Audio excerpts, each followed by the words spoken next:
Chapter 1, No. 1. Shimizu Suta, Origin. What is reincarnation? From what I understood, reincarnation is the religious or philosophical belief that the soul or spirit, after biological death, begins a new life in a new body that may be human or animal. Now, then, what is transmigration? Transmigration, also known as rebirth, is the idea that a living being's non-physical essence starts a new life in a different body after death. Some would say these two concepts are the exact same or similar enough that they might as well have the same word to describe them. Others would argue that these two concepts are completely different and come with their own distinct differences. What is my opinion on the matter, one may ask? It's simple. Who fucking cares? Su-chan. You can't say that. That's a bad word. Nah.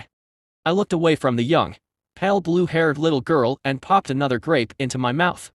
I ignored her annoyed pout and looked up at the annoying blue sky as I continued eating my snack. Sighing in defeat, my fellow orphan retook her seat next to me on one of the small pastel-colored chairs and grabbed her half-eaten cookie. Want a grape? Really? Yeah. Here. Keiko's vibrant yellow eyes glowed with happiness as she accepted my offer. She didn't wait to devour the sweet and crunchy pieces of fruit as she chewed on the fruit with a large smile. Thank you, Su-chan.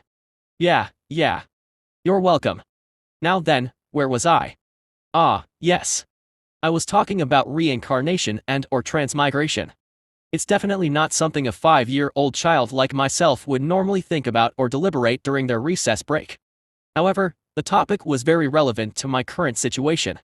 I was a person who was seemingly reborn with all their past memories into a new world. It was a crazy and almost unbelievable fact the moment I realized the truth after I realized I was once again a baby being held in my mother's arms. I had tried to brush this off as a dream, but the dream had seemingly never ended. Seeing that this was now my reality, I had to take the reality of my situation seriously and move on. Ah. Su-chan. K-chan. Let's go play hero.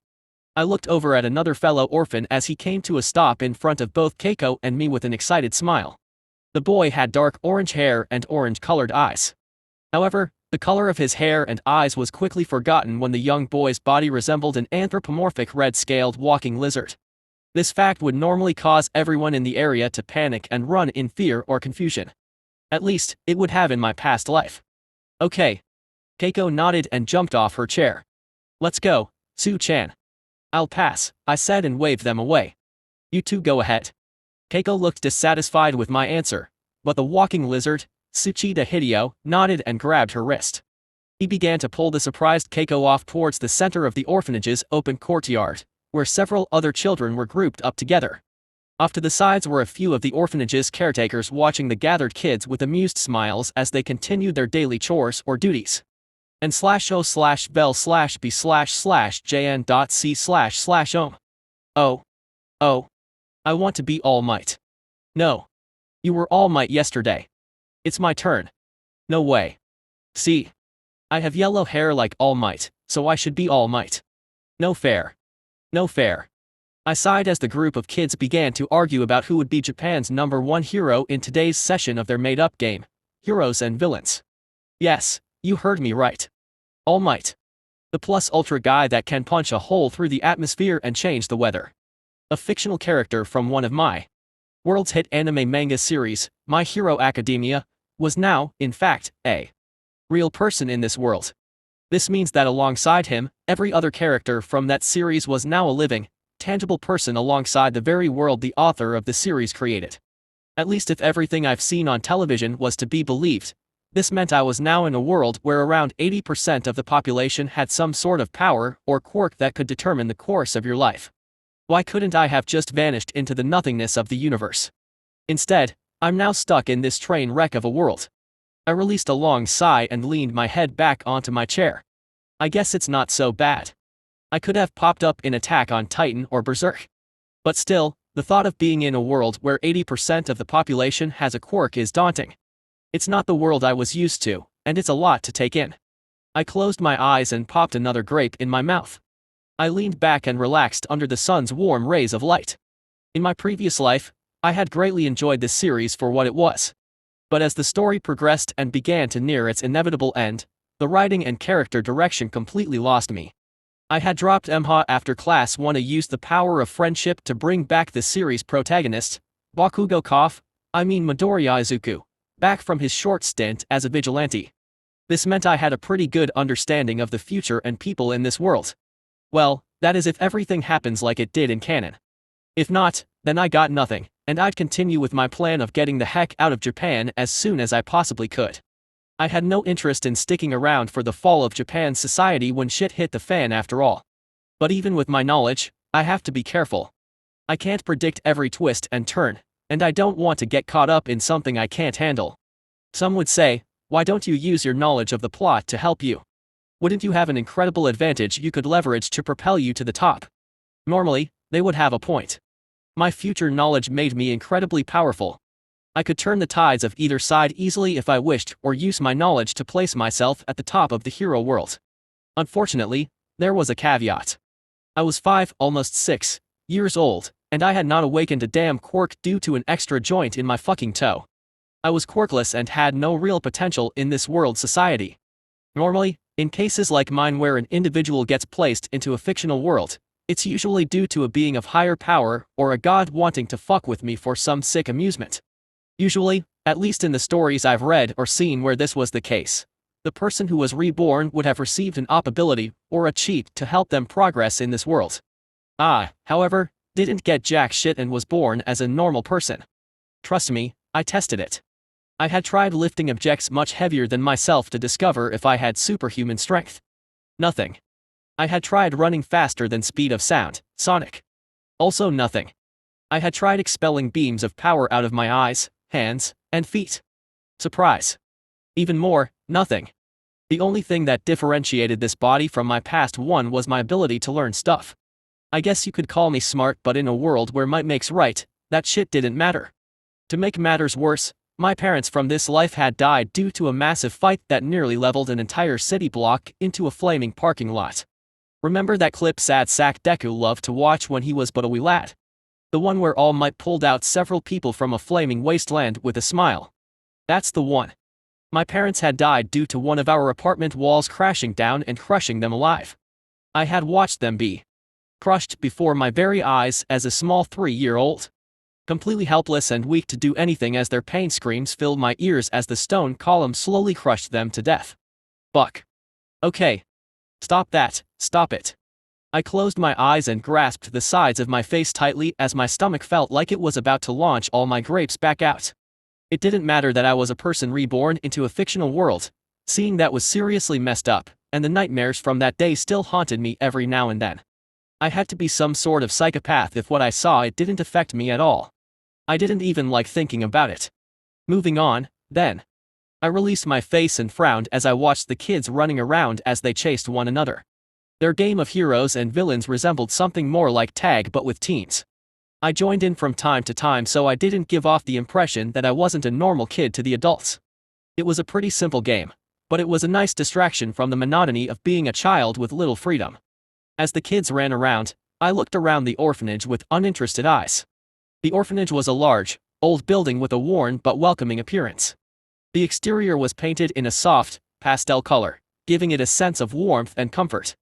As one entered the building, you were greeted by a spacious and bright common area where children's laughter echoed off the walls. Colorful drawings and artwork adorned the walls, adding a touch of cheerfulness to the surroundings. Around the open courtyard, small, pastel-colored chairs and tables were scattered around the area, creating a cozy and inviting atmosphere for us children. The caretakers moved about with gentle smiles, tending to the needs of the children and ensuring that we felt safe and loved, at least to a point. This orphanage was primarily used to house all the children and young adults who lost their parents or guardians during that tragic night. Some of the children sported burn scars and different healed injuries on their bodies as they ran around with reckless abandon while they laughed. Despite how it seems, I knew a lot of my fellow orphans were deeply affected by losing their parents and/or siblings from the destruction. Looking down at my scarred hands, I grimaced at the memory of my pitiful attempts at removing the flaming debris that separated me from my parents. Okay, kids. I looked up to see one of our caretakers, a woman with kind features and brown hair, call out to us with a small smile. It's time to head back inside. A collective wave of disappointed groans and moans sounded out from the children as they all slowly marched into the main building. I hopped to my feet and joined the orderly line of children as we walked inside towards our rooms to clean up for supper. XXX. Shimizu Suta. That was the name I was given this time around. It was also the name that sat next to 3 others on the door that led to my shared room. I walked up to my bed and threw my body on its soft surface with a grunt. Tilting my head, I looked over to my nightstand and reached over to open the top drawer. Reaching in, I pulled out a small notebook and flipped through the several pages of writing I did. As with everything in life, given enough time, I was sure I would forget several key points of the MHA plot. So, to avoid that, I had written everything down in this notebook so I wouldn't forget. This normally would have been risky. What if the notebook fell into the wrong hands? If that were to happen, I would be seriously fucked. So, to avoid that, I wrote everything as if I were writing a fictional fantasy story and switched up key names with placeholders. One example would be that Midoriya Izuku's name was changed to Sheep Boy, while Bakugo Katsuki is now Spiky Pom Pom. Great names, I know. Anyways, I had tried to figure out where I was in the timeline by looking through the news and any information UA released about its students.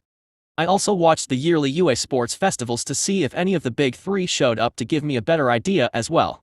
From what I knew, Mirio, Nejair, and Tamaki, UA's big 3, were 3rd years in the original canon, so that would clue me in on when things would start with Midoriya. Unfortunately, those 3 haven't showed up yet.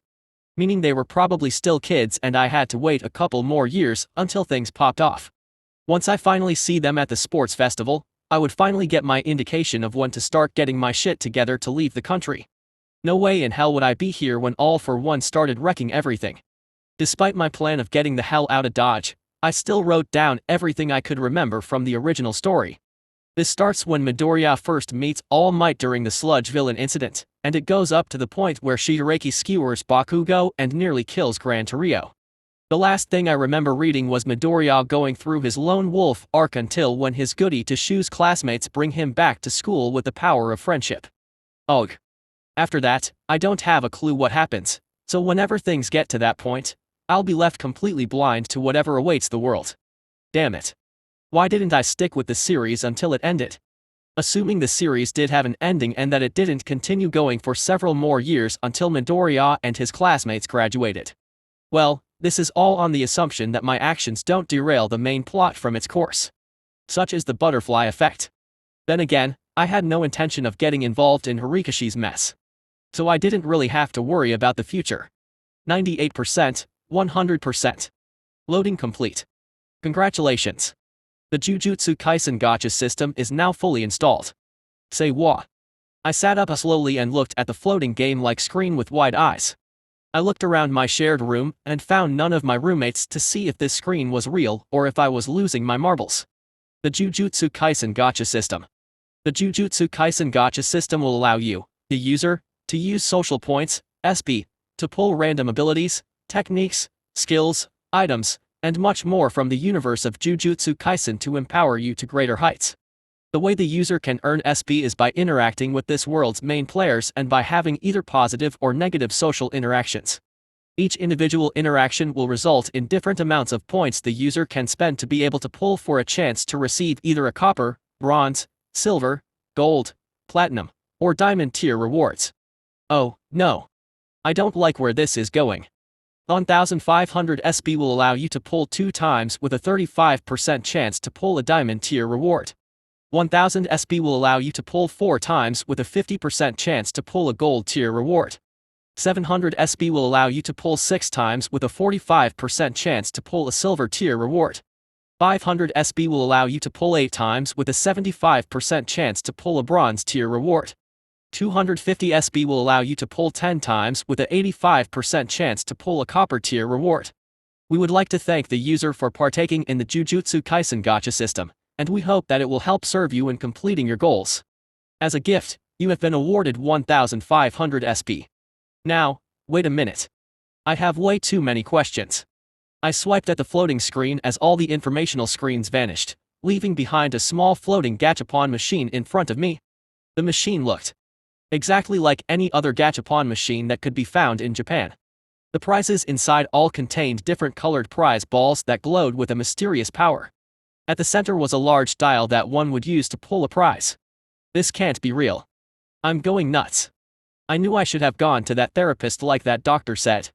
Despite saying that, I eyed the lever with curious but suspicious eyes.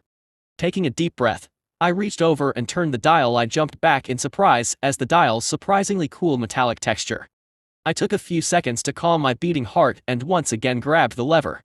How much SP would you like to use? I see.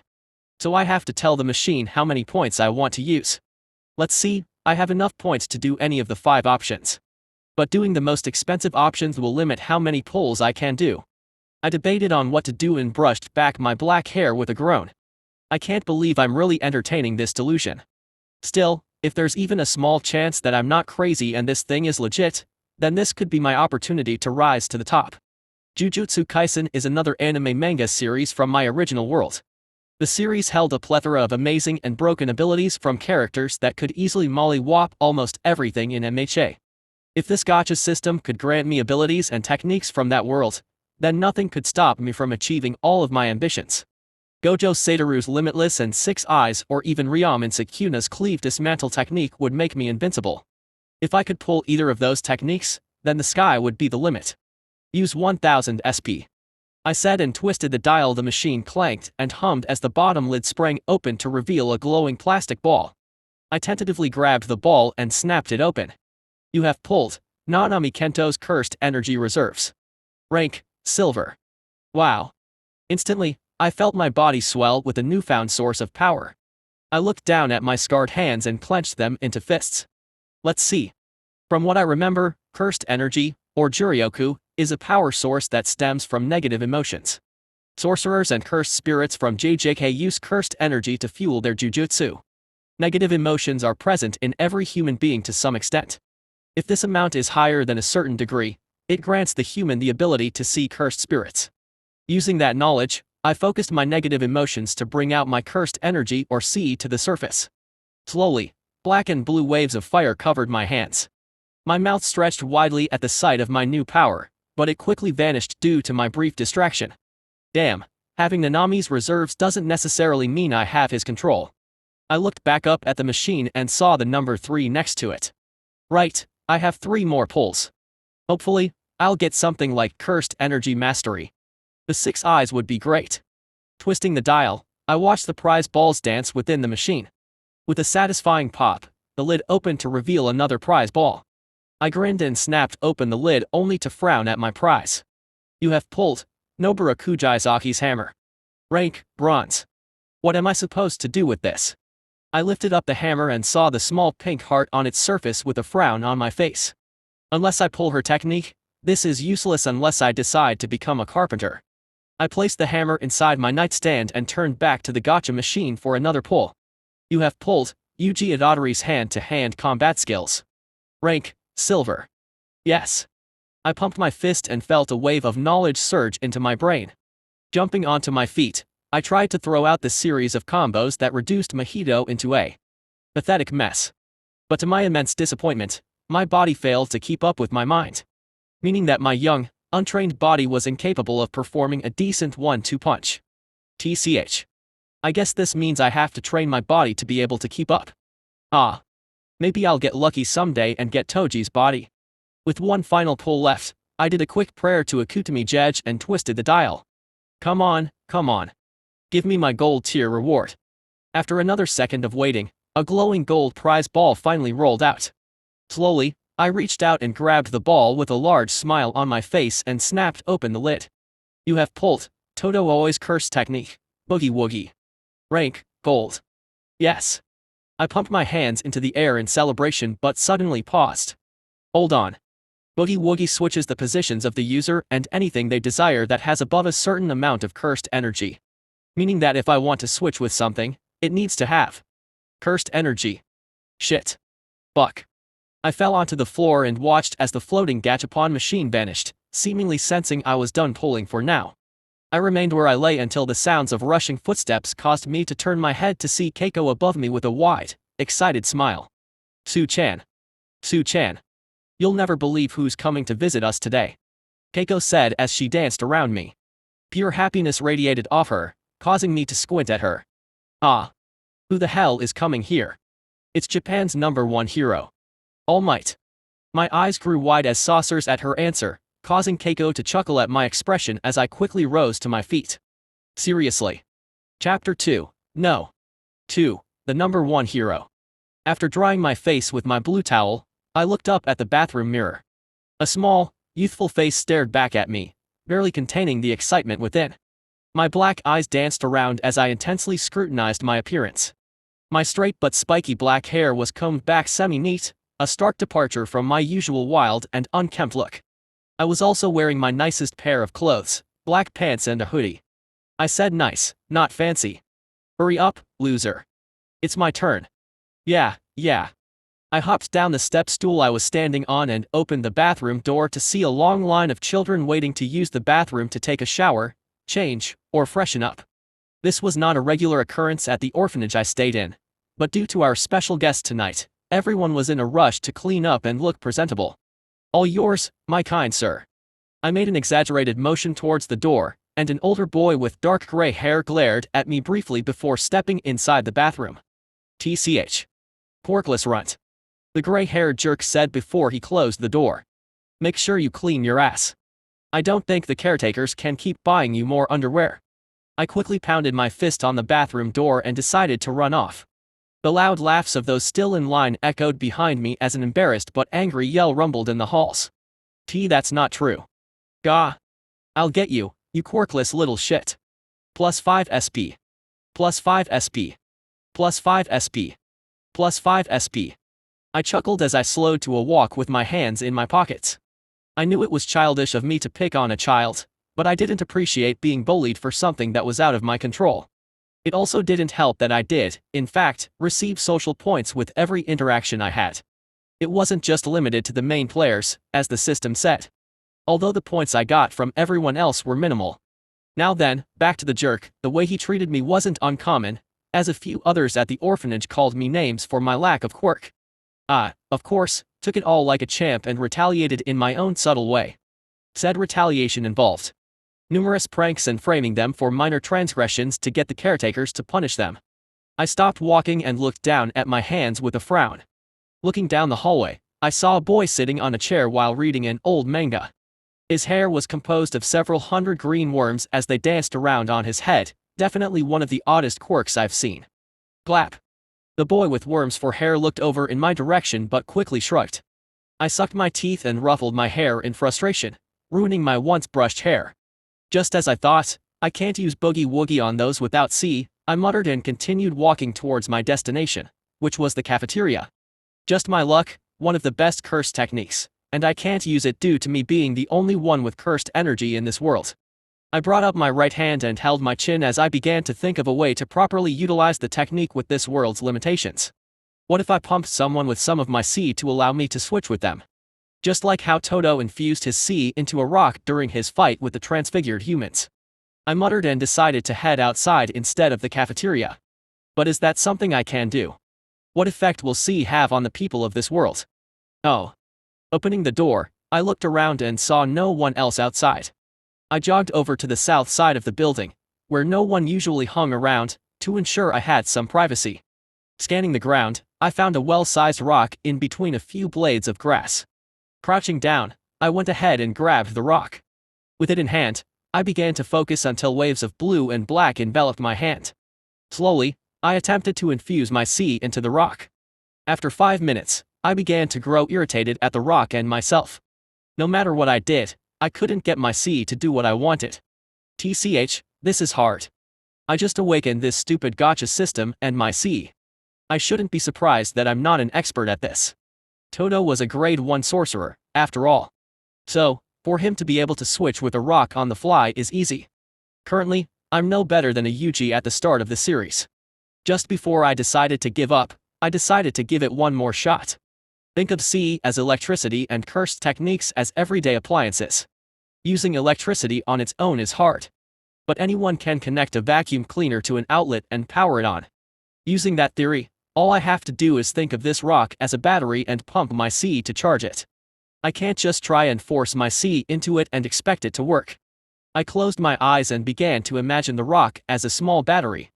Carefully, I slowly pumped my C into the rock. It took some time, but I eventually felt the transfer of energy go as I wanted. It was at that moment that I opened my eyes and saw the rock now covered in an aura of sea. Grinning at my achievement, I stopped pumping my sea into the rock and saw that it continued burning with my power. However, it gradually began to disappear without the continuous supply of sea from my body. I stood up and chucked the rock towards a far-off tree and clapped my hands.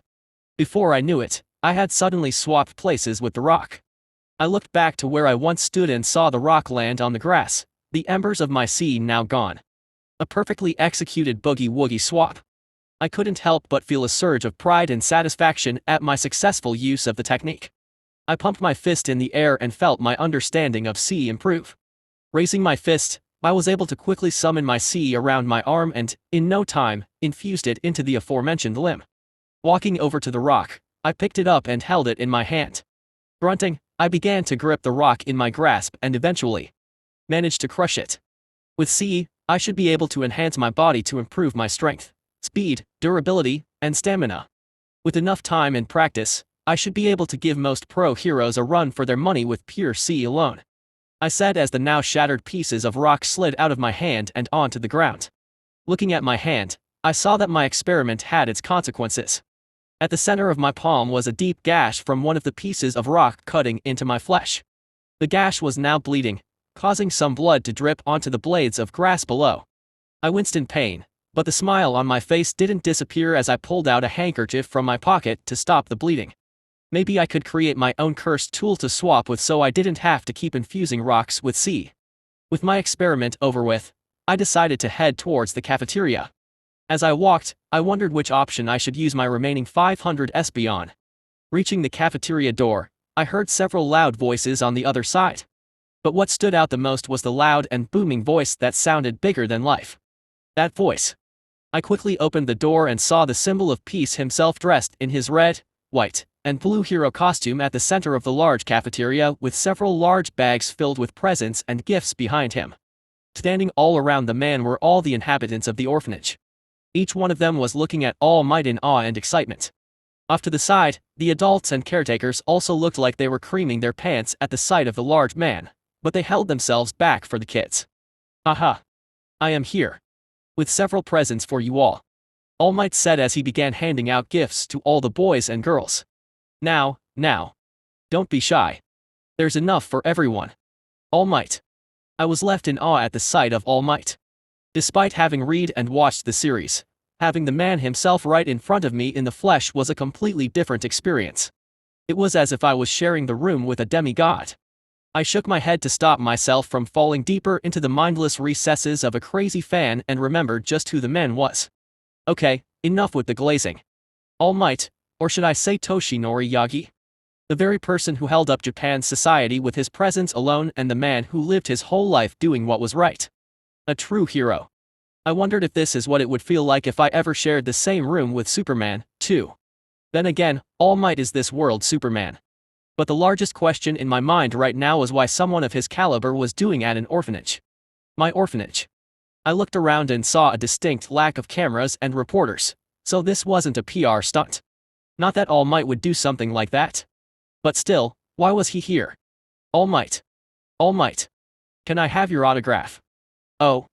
I want one, too. Me too. Me too. Several dozen voices began to chant and beg for the man's autograph. All Might looked around at all the children and then kneeled on the ground with a large, friendly smile. Of course. I'll be more than happy to. I walked over and leaned on one of the far walls and watched as All Might began to give everyone who wanted one an autograph. He even signed some of the presents he brought as well. How kind of All Might to do this for the kids. I looked over to the side to see the orphanage's principal director standing beside one of the caretakers. Her face was weathered and kind as her brown hair had hints of gray. He already does enough being one of our most generous donors. He really is Japan's greatest hero. I see. So that's how it is. I looked down at my shoes and listened to the excited chatter and yells from the children. So, All Might is a large part of why we all have a roof over our heads and for the warm food in our bellies. It was at that moment that my respect for the man grew even larger. Does he do this for several other orphanages or help centers? Or could it be? Could it be because of guilt? During that horrible incident that caused me and several others here to be orphans, All Might was one of the heroes at the scene who helped with the evacuation.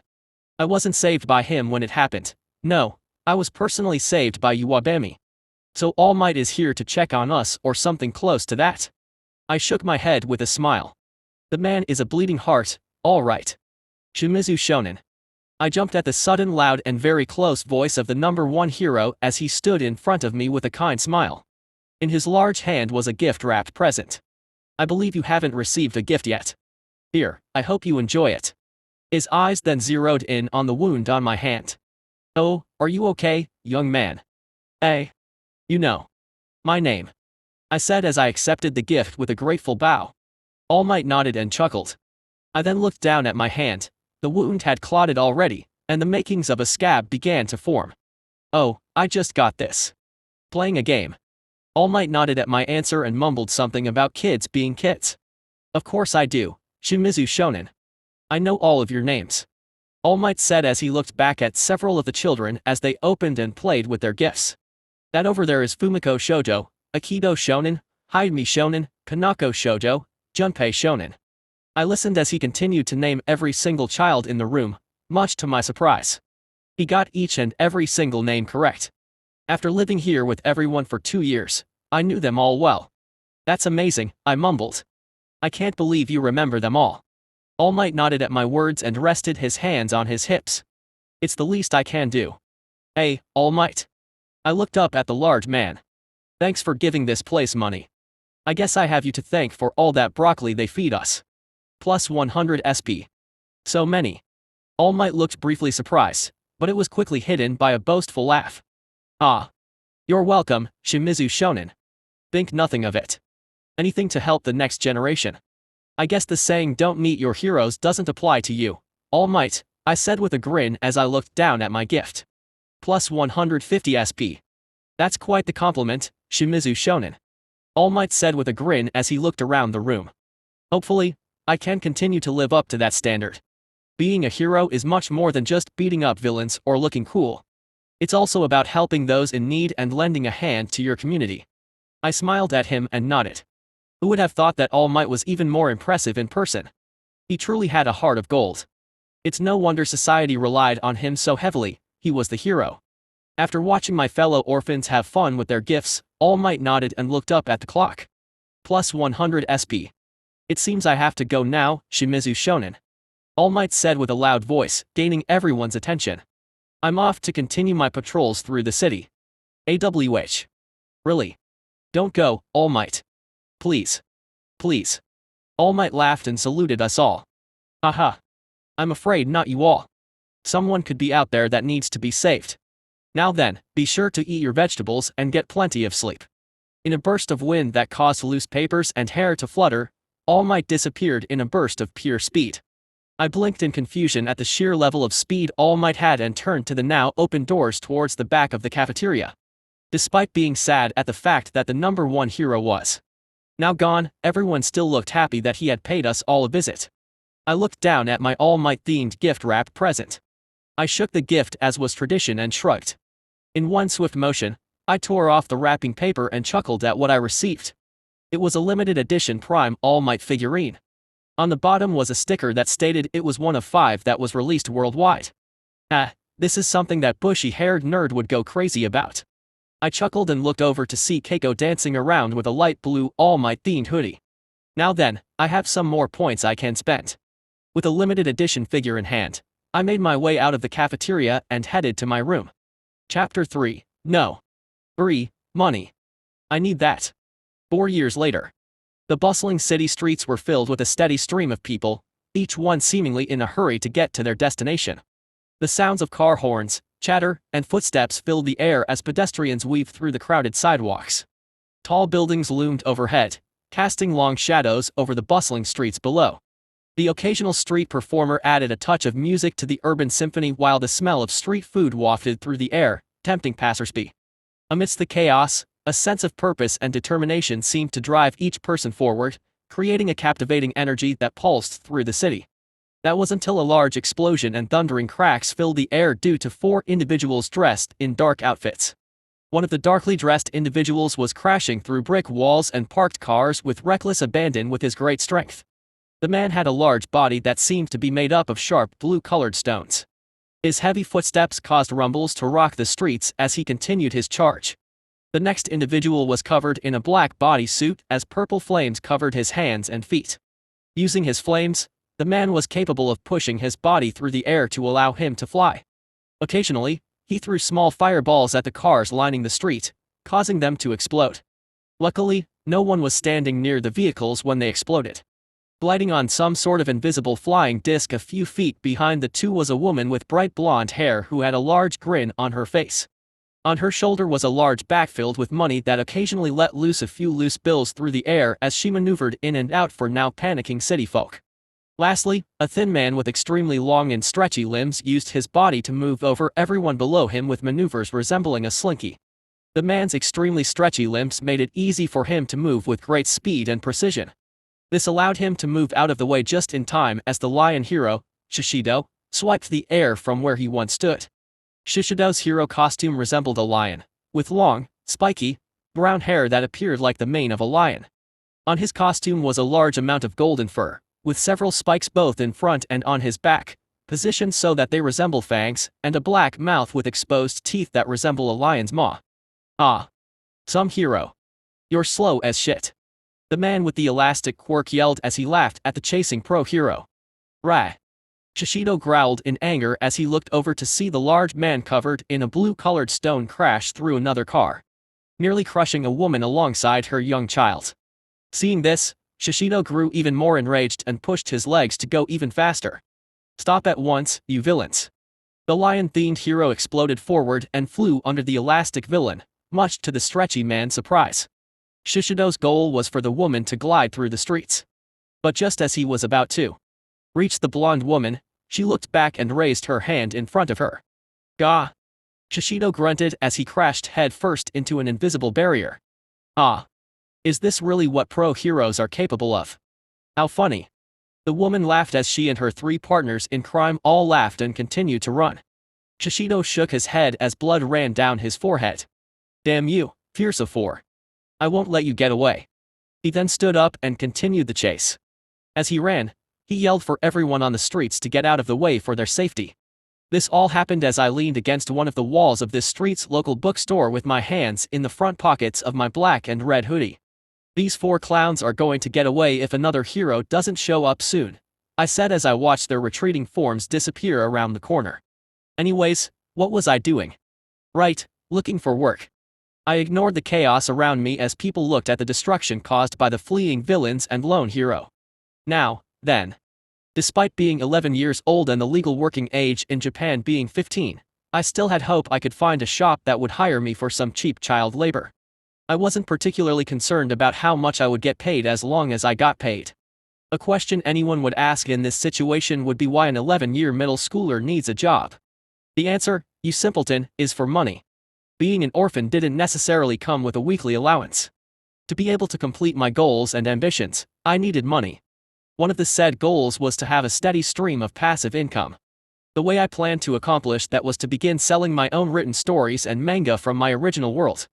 Considering most of the most prolific and famous works from my world didn't exist here, it was a guaranteed way to make some dough. Oh, so you're doing what most reincarnated people do in these types of situations. How original. I hear you saying. Yes. Yes, I am. If it ain't broken, don't fix it. Jumping over some rumble, I stopped when I saw an elderly woman struggle to get to her feet. Before I could decide what to do, an older girl in a high school uniform jogged over to the elderly lady and helped her up. Seeing that, I continued on to the street filled with several shops a few blocks away. As an orphan, I knew it was only a matter of time before the orphanage would no longer be able to support me once I came of age. Meaning I had 4 or 5 years left until I got kicked out onto the streets with nothing but some pity money and a bus pass. This only made my need for money even more imperative. I needed money to fund my art supplies and writing tools. Without those, I could never bring my stolen stories to life for me to sell to a publisher. Ah. If only I could have gotten adopted. Then I wouldn't have to do this. Normally, a cute and handsome, well-behaved boy like myself would have been adopted years ago like my many orphan siblings, like Keiko. However, due to what happened to me 4 years ago, my body passively releases a slow and steady stream of negative energy that scared away any hopeful parents from adopting me. Then again, most people tended to avoid me due to my negative energy as well. Bad vibes, I heard some say. Said negative energy was my cursed energy. I paused in my trek and waited alongside many others for the passing cars to stop at an intersection. As we stood patiently, some of the people closest to me began to step away from me slightly. Their expressions were nervous and anxious. I paid them no mind. Once the cars stopped due to the red light, the do not cross sign changed to walk, allowing us all to cross the street. Even after 4 years, I was only able to pull 2 other techniques. Besides the boogie woogie, I muttered as I finally reached the busy shopping and service center located in my city of Hamamatsu. The sound of clinking marbles could be heard from my hip, where a small black bag was tied to my belt. Then again, I did get a lot of lesser skills and items, so I guess it's okay. Not like I was able to rack up the points to spend for the higher tier rewards. Besides the boogie woogie, I had managed to pull 2 other curse techniques. One of the techniques was Big Bro Chuso's blood manipulation. Blood manipulation allows me to control and shape my blood beyond its natural form or motion for a variety of effects. It can be used to manipulate every aspect of the user's blood, including blood composition, internal blood flow, plasma, pulse rate, body temperature, and red blood cells. The technique allows the user to control blood externally as long as it belongs to the user. The external blood can be hardened to create mid-range projectiles and/or objects that the user desires. This is called convergence. In the hands of a competent sorcerer like Big Bro Chuso, it has the potential to be an incredibly useful technique. It was the skill that allowed Chuso to stand against Jerome and false Ghetto for a brief amount of time. Unfortunately, I don't have the same potential as Chuso due to my normal human body. I could only use so much of my blood before I would pass out. Something I learned the hard way. My third technique was Takuma Ino's Auspicious Beast Summons. In order to use this technique, I had to hide my face using a mask. Which was the reason I had a black mask with white Spider-Man-like eyes in my back pocket. This would then allow me to become a spiritual medium that can summon forth 4 auspicious beasts to use their abilities with C. The beasts were Keiichi, Reiki, Kirin, and Ryu. Number 1, Keiichi, would allow me to summon a horn covered in a spiral pattern on it. I can use it as a long-range homing projectile cloaked in C, and it won't stop until it hits my intended target, like a blue shell from Super Mario. Number 2, Reiki, would allow me to cover my body in cursed water that I can use to cushion myself from danger and/or increase my overall mobility. Pretty much turning any environment into an ice rink while giving me a protective layer of armor. Number 3, Kirin, allows me to fight with a massively reduced sense of pain, but it will also cause my stamina to be drained away. The downside to this beast is when my intended goal for summoning it is completed, I'll be left unable to function for a limited amount of time, which would make using this beast in a fight against multiple opponents a risky move.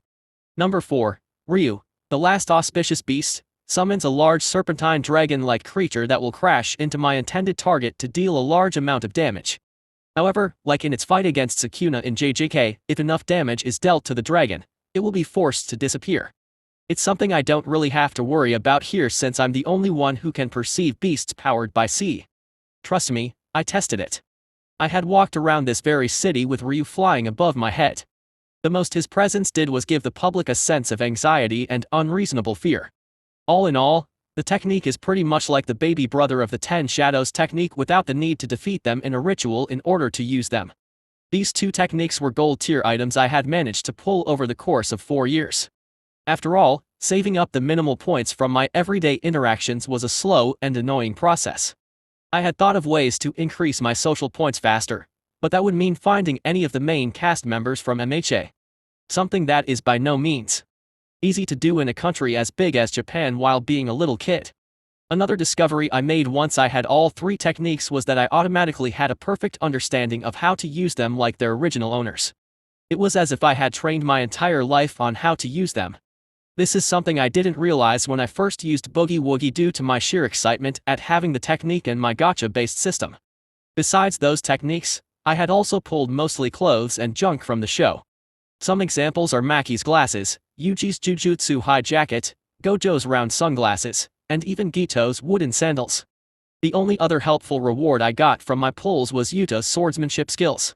While really amazing, it was an impractical skill until I got my hands on a real katana. And for that, I needed money. Or I could just steal one. But for now, I had to make do with creating a katana construct using my blood. Over the 4 years, I also trained and improved my mastery of my C. Using what I knew from the series and the advice and teachings from Gojo and Nanami, I was now pretty proficient in imbuing myself and using C to put me around a grade 2 sorcerer or so. Then again, I didn't really have anyone to tell how well I was doing, so this was mostly conjecture on my part. During that time, I also trained my body to better handle Yuji's martial arts, boosting me to be a pretty decent fighter. Given my current age, at least, I thought so. I haven't really been in a fight to check my progress. But if the well-defined muscles on my 11-year-old body were anything to go off by, I think I was doing pretty good for myself. What a slow 4 years. I have to find someone from the main cast. I need to start earning some real SP. I released a long sigh and began going store to ask if they were willing to break the law, hire me. To my utter shock, no one wanted to hire an 11-year-old for some reason. Wonder why. Despite all those rejections, I pressed on for a few more hours, going from marketplace to marketplace. Sorry, kid. You're too young. Ah, well, I don't think I can hire someone so young. I might get arrested. Where are your parents, little man? This some trick? Get outta here, kid. Were some of my responses. With the sun now on the horizon and my curfew coming up, I took a drink of my iced coffee and groaned from my seat on a bench. My spirits were low, and my motivation was even lower. The image of me living under a bridge quickly caused me to hop off the bench with newfound determination. I can't give up, I said as I walked over to the last shop on the street. I just need a few thousand yen to start. That's it. After that, I can sit back and watch the money flow in. With a confident nod, I quickly reached the final shop on this street and looked up at the sign. Only to take a step back in shock at the name. Hatsume's Mechanical Repairs and such. Hatsume. As in Hatsume. Holy shit, I uttered in surprise and looked into the surprisingly big shop/store. The inside of the store was equipped with several tools and machinery for repairing, maintaining, and servicing vehicles and machinery. The workshop was equipped with tools such as wrenches, sockets, jacks, and power tools, as well as machinery like hydraulic lifts, air compressors, and diagnostic equipment. The shelves on the walls were lined with several different pieces of equipment and refurbished appliances being sold for a cheaper price. There were a few customers inside the store, either browsing or talking to a large, burly man with long pink hair pulled up into a man bun. Off at the back was a young girl around my age with shoulder-length pink hair and yellow eyes. A large pair of goggles, much too big for her, sat on the top of her head lopsidedly. The little girl was sitting on a tall stool while working on a large steel box with several mechanical parts strewn all around the table she was working on. However, what caught my attention the most was the crudely drawn "Help Wanted" sign on the glass window beside the main door. This is my chance. If I can get hired here, I can make money and earn a lot of SP. I clenched my fist and pumped myself up. After taking a deep breath, I plastered a confident expression on my face and entered the store. XXX. Sorry, kid. I'm looking for someone who knows their way around everyday appliances. You got that skill set? Ah. That was my intelligent response. The man behind the counter, Hatsume Minato, chuckled at me and patted my shoulder. When he was done, I saw a few new black soot stains on my shoulder. It's getting late, kid. Best you go off home before your parents get worried about you. Please. I placed my hands on the old, worn-down counter as Minato began to walk over to a shelf stacked full of boxes full of mechanical parts. I can learn. Seriously, I'm pretty smart, and I can pick things up fast. I just need a shot. Minato looked over his broad shoulder and shook his head. Sorry, kid. Even if I wanted to, you're like, what? 10. I can't hire you based on that. It's illegal. Damn you, Japan's laws. Why must you be so considerate? I gritted my teeth and clenched my fists tightly in frustration. Off behind me, I heard the cackles of Mei as several loud clangs from a hammer echoed loudly. Don't give up, me. Do I really have to use that card? I'm 11. Also, you don't have to pay me a full wage. I'll even accept 700 yen an hour. Please. I bowed my entire body while I used my most pathetic and sorry-sounding voice for the most empathy. Minato looked over to me with a remorseful look as he carried a box. +5 SP. Ah. Sorry, kid. Can't do it. He sighed and looked out his shop's glass windows. With a nod, he walked over to the yellow phone that was on the counter and brought it up to his ear. Listen, kid, I'll call your parents to come get you. It's gotten too dark for me to comfortably send you out. Some real sketchy people are out there these days. What's their number? I guess I have to use that card after all. The orphan card. Don't got any. What's that? Minato raised a brow in confusion. Speak up, kid. I don't have any parents. I'm an orphan. I said with a sad but angry expression. They died during the Iwata incident a few years back. +5 SP. I see, Minato whispered, his eyes briefly looking over to where his daughter was working. I'm sorry. I don't need any pity or empathy. I looked up into his surprised eyes. I just need a chance. Let me prove to you that I can do what you need me to do. Please. I don't want to be homeless in a few years. So, please. Let me prove to you that I can do this. +5 SP. Minato stood still for several moments and maintained eye contact with me with a serious expression. I didn't flinch or look away and kept eye contact with the large man. I didn't want to have to use my orphan status to get a job, but I couldn't let this opportunity go. I had to use this chance to earn SP by interacting with Mei. She was the only person I've run into besides All Might in the past 11 years who could give me the points I needed. Seeing as she was around my age or younger, I finally had a good grasp of where I was in the timeline. At most, I only had 5 or 6 years before the major events from the plot started. If I wanted to be able to survive and thrive in this world, I had to pull more gold and diamond tier rewards. Because in this world, power meant everything. I need to pull the limitless technique and the 6 eyes. With that power, I would become untouchable. Nothing could stop me from living the easy-going and wealthy life I wanted. And to do that, I had to become one of Japan's top heroes. Is that really what I want? Minato closed his eyes and pinched the bridge of his nose, missing my startled and confused expression. I then heard him whisper something along the lines of I can't believe I'm doing this. Fine. I'll hire you. Minato said, reaching inside the box of mechanical parts he had brought over and pulled out a thick manual for a fridge and a large textbook about mechanical engineering. But only on the condition you're capable of putting one of these together from scattered parts. Do that, and I'll hire you as an apprentice. This way, you can be paid, and I won't get in trouble with the law. Hopefully. You can come here after school to watch and learn from me so that you can accomplish your assignment. How does that sound? I accepted the books from his hands and flipped through the several pages full of information and mechanical jargon. I nodded and looked up at him with confident eyes. That sounds great. Thank you very much. I won't fail you, Hatsume-san. I said with a deep, respectful bow. +5 SP. Despite being practically guilt-tripped into this, Minato nodded with a smile and grabbed a blue jacket from one of the chairs near the wall. We'll see, kid. Come on, I'll take you over to where you live. Mai. Of all nicknames. Mai. Nov LB / JNN. Oh. Was the pink-haired girl's response. I'm heading out, so I'll be locking up early. I'll be back in a few minutes, try not to blow up the shop. Okay. Minato said as he guided me to the front door. Okay. Can you bring back some more ball bearings and an electric actuator? Mei called out without stopping to look at us, too entrenched in her project. My adorable baby is almost complete. I almost forgot. That's my daughter, Mei. Minato told me as we watched the young inventor work with an intense focus. If I'm too busy, you can ask her any questions. She could put one of those fridges together once she turned 4, so I advise you to learn from her, too. At 4. I muttered as I flipped through the thick and complicated manual.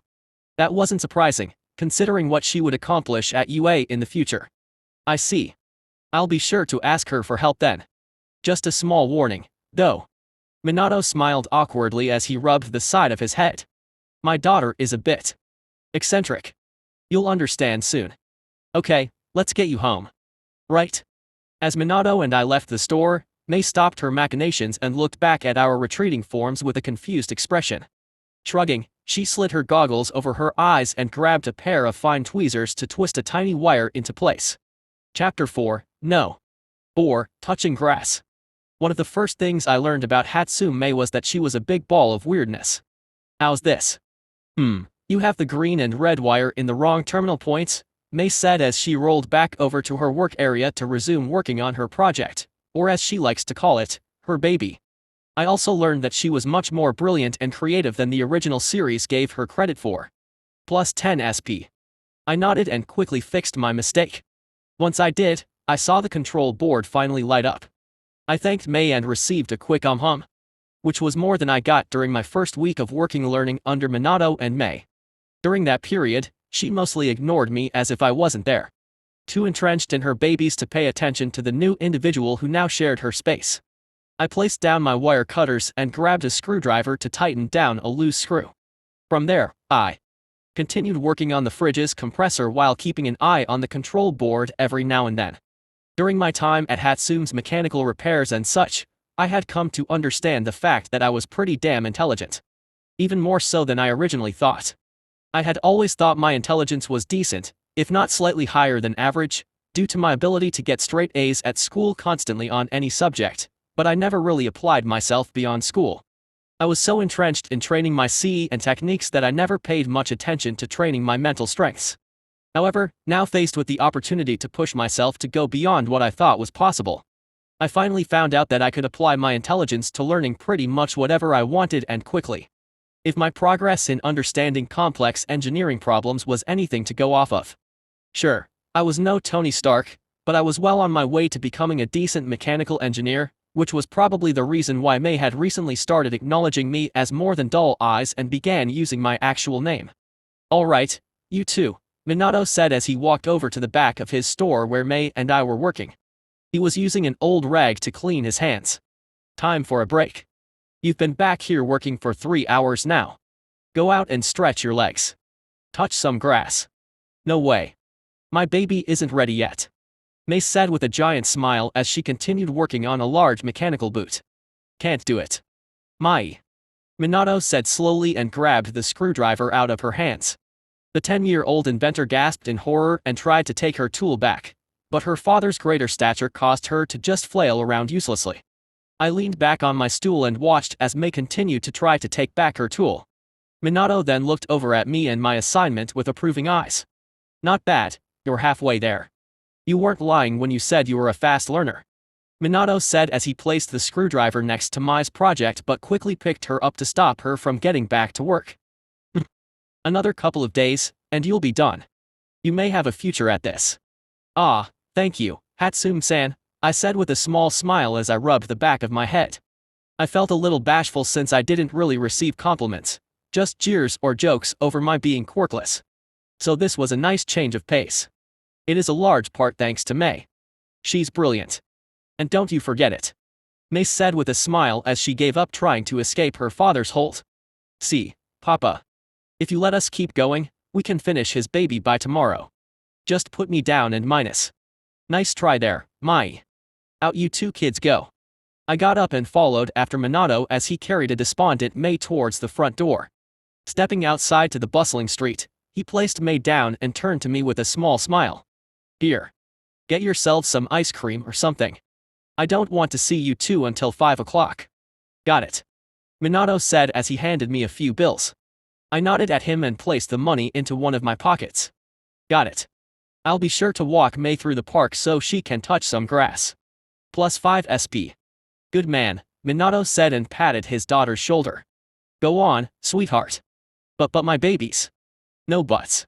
Now go on, you two. Nov LB / JNN.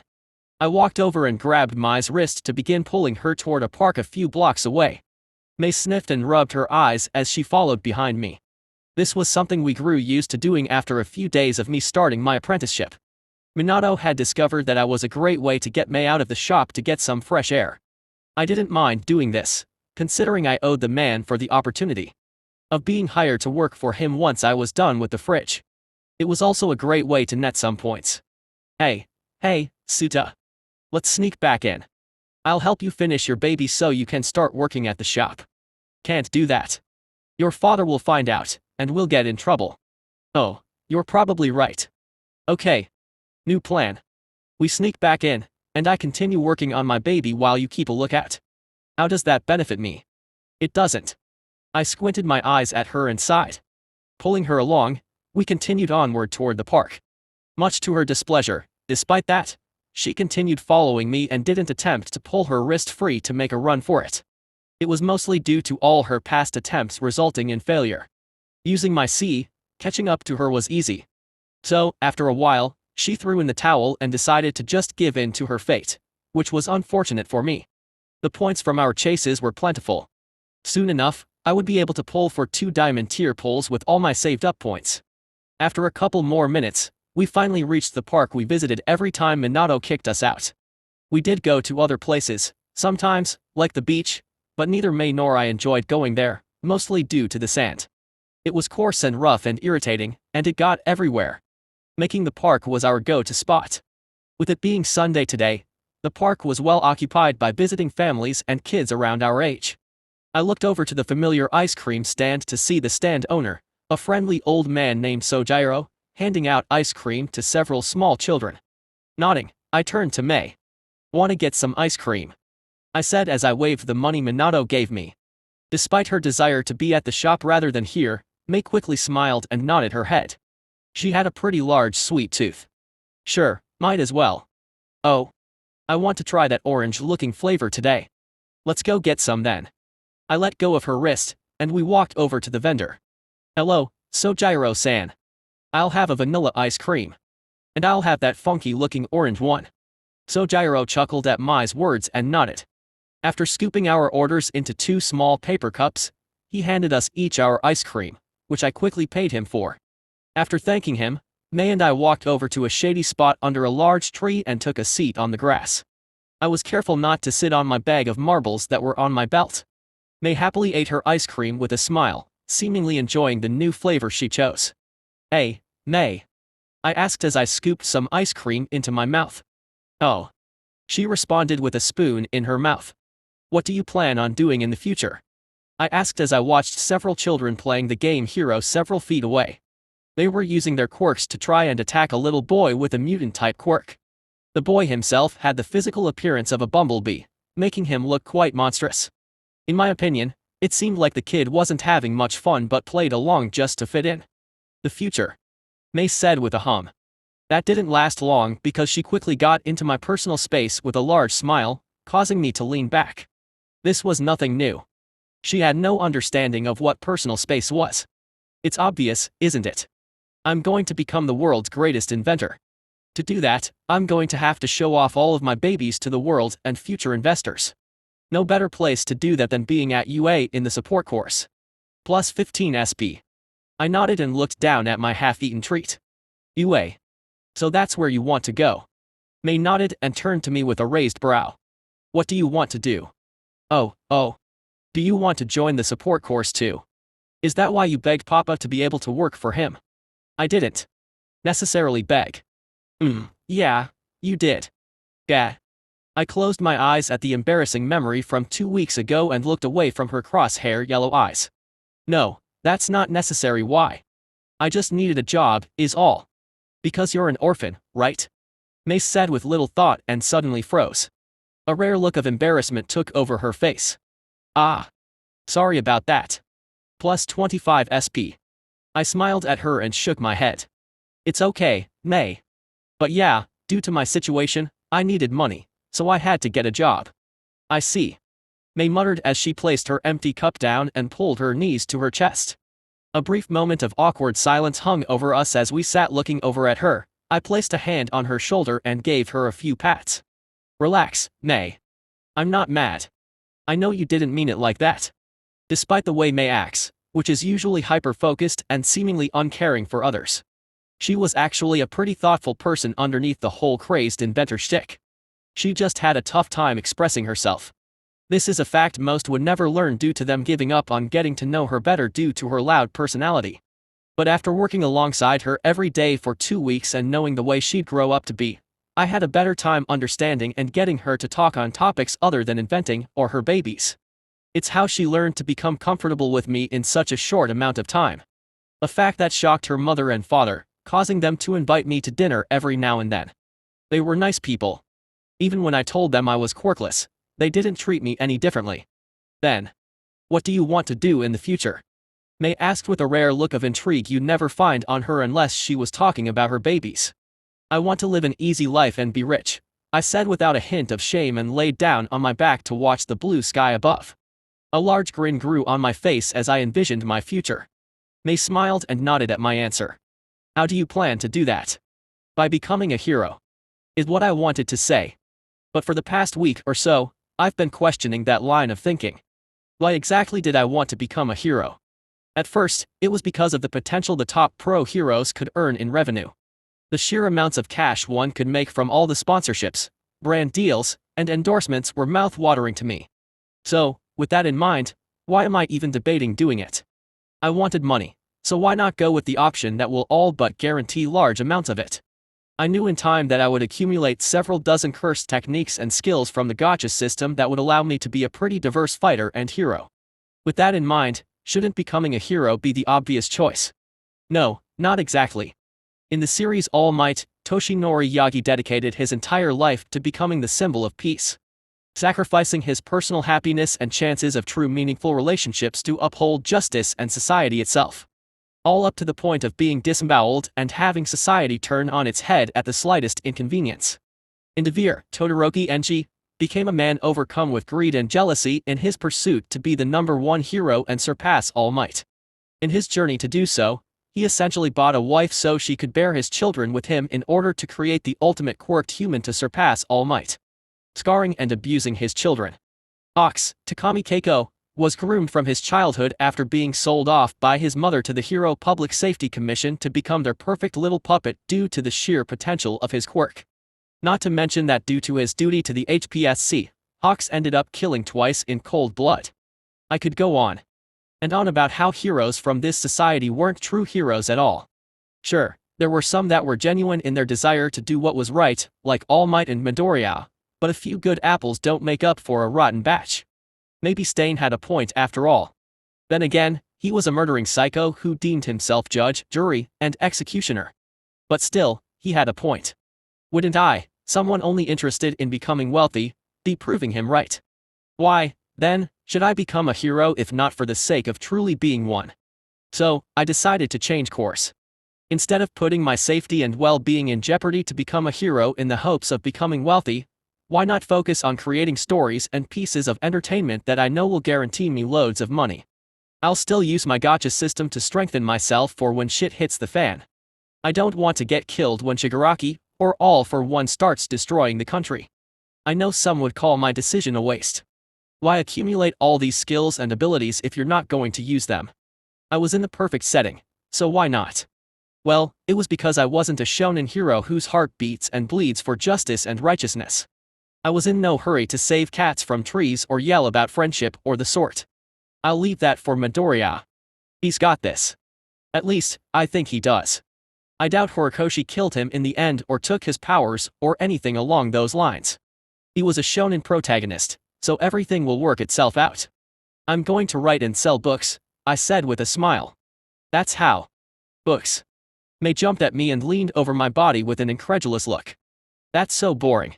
Why don't you just make babies like me? That's a much more fun way to get famous and make money. I know. I can take you on as my assistant. I pushed Mai's face away as she was growing much too close for comfort. To those around us, it was starting to look like we were a bold young couple unafraid of getting touchy in public the way she was pinning me under her. I couldn't have that because I liked this park. I didn't want the people here to think that Mei or I were some perverted couple. I glanced over to Sojiro and saw him give me a thumbs up. Boy, it's not like that, you old geezer. How generous. To be the assistant to the Hatsume. What an honor. I knew you'd see it my way. So you accept? Nope. Mei threw a handful of grass at my face. Chapter 5, No. 5, Confrontation. At the sound of the school bell, everyone in the classroom began packing their stuff to head home. Some cliques were discussing what to do or where to go. Other students headed toward their after-school clubs. At the front, the teacher began to organize and gather all the work from their busy day to start the slow grading process. Still in my chair, I lifted my arms above my head and stretched them. Hearing a few pops from my stiff joints, I sighed in relief and stood up. Grabbing my bag, I walked out of the classroom to head towards my job, or if a police officer asked, my apprenticeship. Haha. Who knew breaking the law was so rewarding? Oh, criminals and villains did. No wonder they did it. It's been around 3 weeks since I completed my fridge assignment, much to Minato's approval. He was genuinely impressed that I could complete the fridge within 3 weeks of watching and observing him or Mei. He was so impressed that he placed me in charge of refurbishing and repairing all appliances brought to the store and workshop. It was a large responsibility that pushed me to continue learning. It didn't hurt that the pay was good. Minato didn't start paying 700 yen like I originally asked during our initial professional interview. No, Minato began my hourly wage at 2,000 yen. How generous of the guy. Thanks to my generous wage, I was able to buy the materials I needed to start working on the drafts for the stories I planned on writing. I decided to begin with writing and selling 3 books before moving on to work on making the manga I had planned. Thankfully, my ability to draw from my previous life carried over, so I had confidence that I could pull this off. I just needed to save up some more money for the art supplies I needed to get. In terms of my planned books, I had already completed the first entries for 2 of my books, with my third one halfway done. The 3 stories I wanted to tell were the novelization of Star Wars, Harry Potter, and The Hunger Games. These were some of the most prolific works from my world that had sold millions on their own, with successful movies to go along with them. When I had finished my first 2 books, my next challenge was to find a publisher that would take a chance at taking me in. So, instead of searching for one in person and being brushed off due to my age, I decided to use the internet to find a publisher. I started off by selling 1 book instead of 2. That way, I could ask for much more money on my next book once the publisher saw how much money my stories could make. The Hunger Games series would be my first work as an author. With that in mind, I began sending the first 5 chapters of the book to several publishers I found online under the pen name Jej and waited to see who would bite the bait. I didn't have to wait long because, after a few days, I received several offers from at least half of all the publishers I contacted. At that point, all I had to do was play my cards right and choose the best offer. It didn't hurt that I mentioned to my potential publishers that they were currently competing for the rights to my story, causing them to double their offers for my story. Having my pick of the litter, I chose the offer from a publisher in America where I would receive an advance of $65,000 and 8% of the royalties from each copy of the book sold. It wasn't a lot, but that was mostly due to me being a new and unknown author. But for an orphan with little money, it was enough to start. Now, all I had to do was wait for my new publisher to begin selling my book to the public, which should take a few weeks from now. At that point, all I had to do was sit back and watch the money flow into my bank account. Reaching the shoe lockers, I switched out my indoor shoes for my old outdoor sneakers and walked outside. I came to a stop in front of a bike rack near the entrance of the school but stopped when my ears picked up a far-off noise. I looked over to the side of the school, where I saw 4 students walk around the corner. 2 of the students had their arms over the shoulders of a short boy with a mutant-type quirk that gave him the appearance of a hunchbacked ogre. Eon, come on. We want to talk. But I have to go home minus. Ah. What the hell do you say, freak? Didn't you hear KG? We just want to talk. I squinted my eyes where the 4 disappeared and shrugged. This wasn't really my problem, so there was no need to get involved. If I did, I could risk getting those bozos to focus on me due to me being quirkless. It's not like I don't have my own set of hecklers to worry about or anything. Most of what they did was call me names and petty stuff like that, but it never escalated from that. I mean, there was that one time one of them got physical, but he mysteriously ended up unconscious behind the school with a bag of drugs that somehow ended up in his school bag, causing him to be expelled when one of the staff found him after receiving an anonymous tip. How terrible. Just as I was about to leave the front gates of my school, I found my legs frozen and unwilling to move. I stared down at my sneakers with a heavy frown inside. Turning around, I began to head off towards where the 4 students went. Mutant discrimination. It was a significant problem no one wanted to talk about in this society. Those with mutant-type quirks were treated like second-class citizens just for the fact that their quirks made them look so different from regular humans. Shoji, Spinner, and that fox lady Midoriya saved when society collapsed came to mind whenever I saw these forms of discrimination. It was just so easy for some people to mistake those with mutations for villains on the simple fact they looked monstrous. It wasn't fair. Hey, Hey. Kagawa. You got any money? Ah, and no. You're not lying to me now, are you? And no. I swear. I came to a stop around the corner of a rather desolate spot behind the school and peered back at the scene ahead. The boy with ogre-like mutation, Kagawa, I think I heard them say, was against a wall with the other 3 students encircling him. From their looks, they were a year or 2 older than us, making them our upperclassmen. They each had these amused and predatory looks as they watched Kagawa squirm under their gazes. One of the boys, the one with short red hair and eyes, held up his left hand next to Kagawa's ear and lit a small pathetic fire no bigger than a match on his palm. You better not be lying to us, Kagawa. I don't have to remind you what I do to liars. Kagawa jumped and squealed as the red-haired asshole slowly brought the fire closer to his ear. I swear. I'm not lying. I used it all up at lunch. That's so. The boy with brushed back purple hair said with a thoughtful look. He was what one could call handsome. But to me, he looked uglier than a pile of dog shit.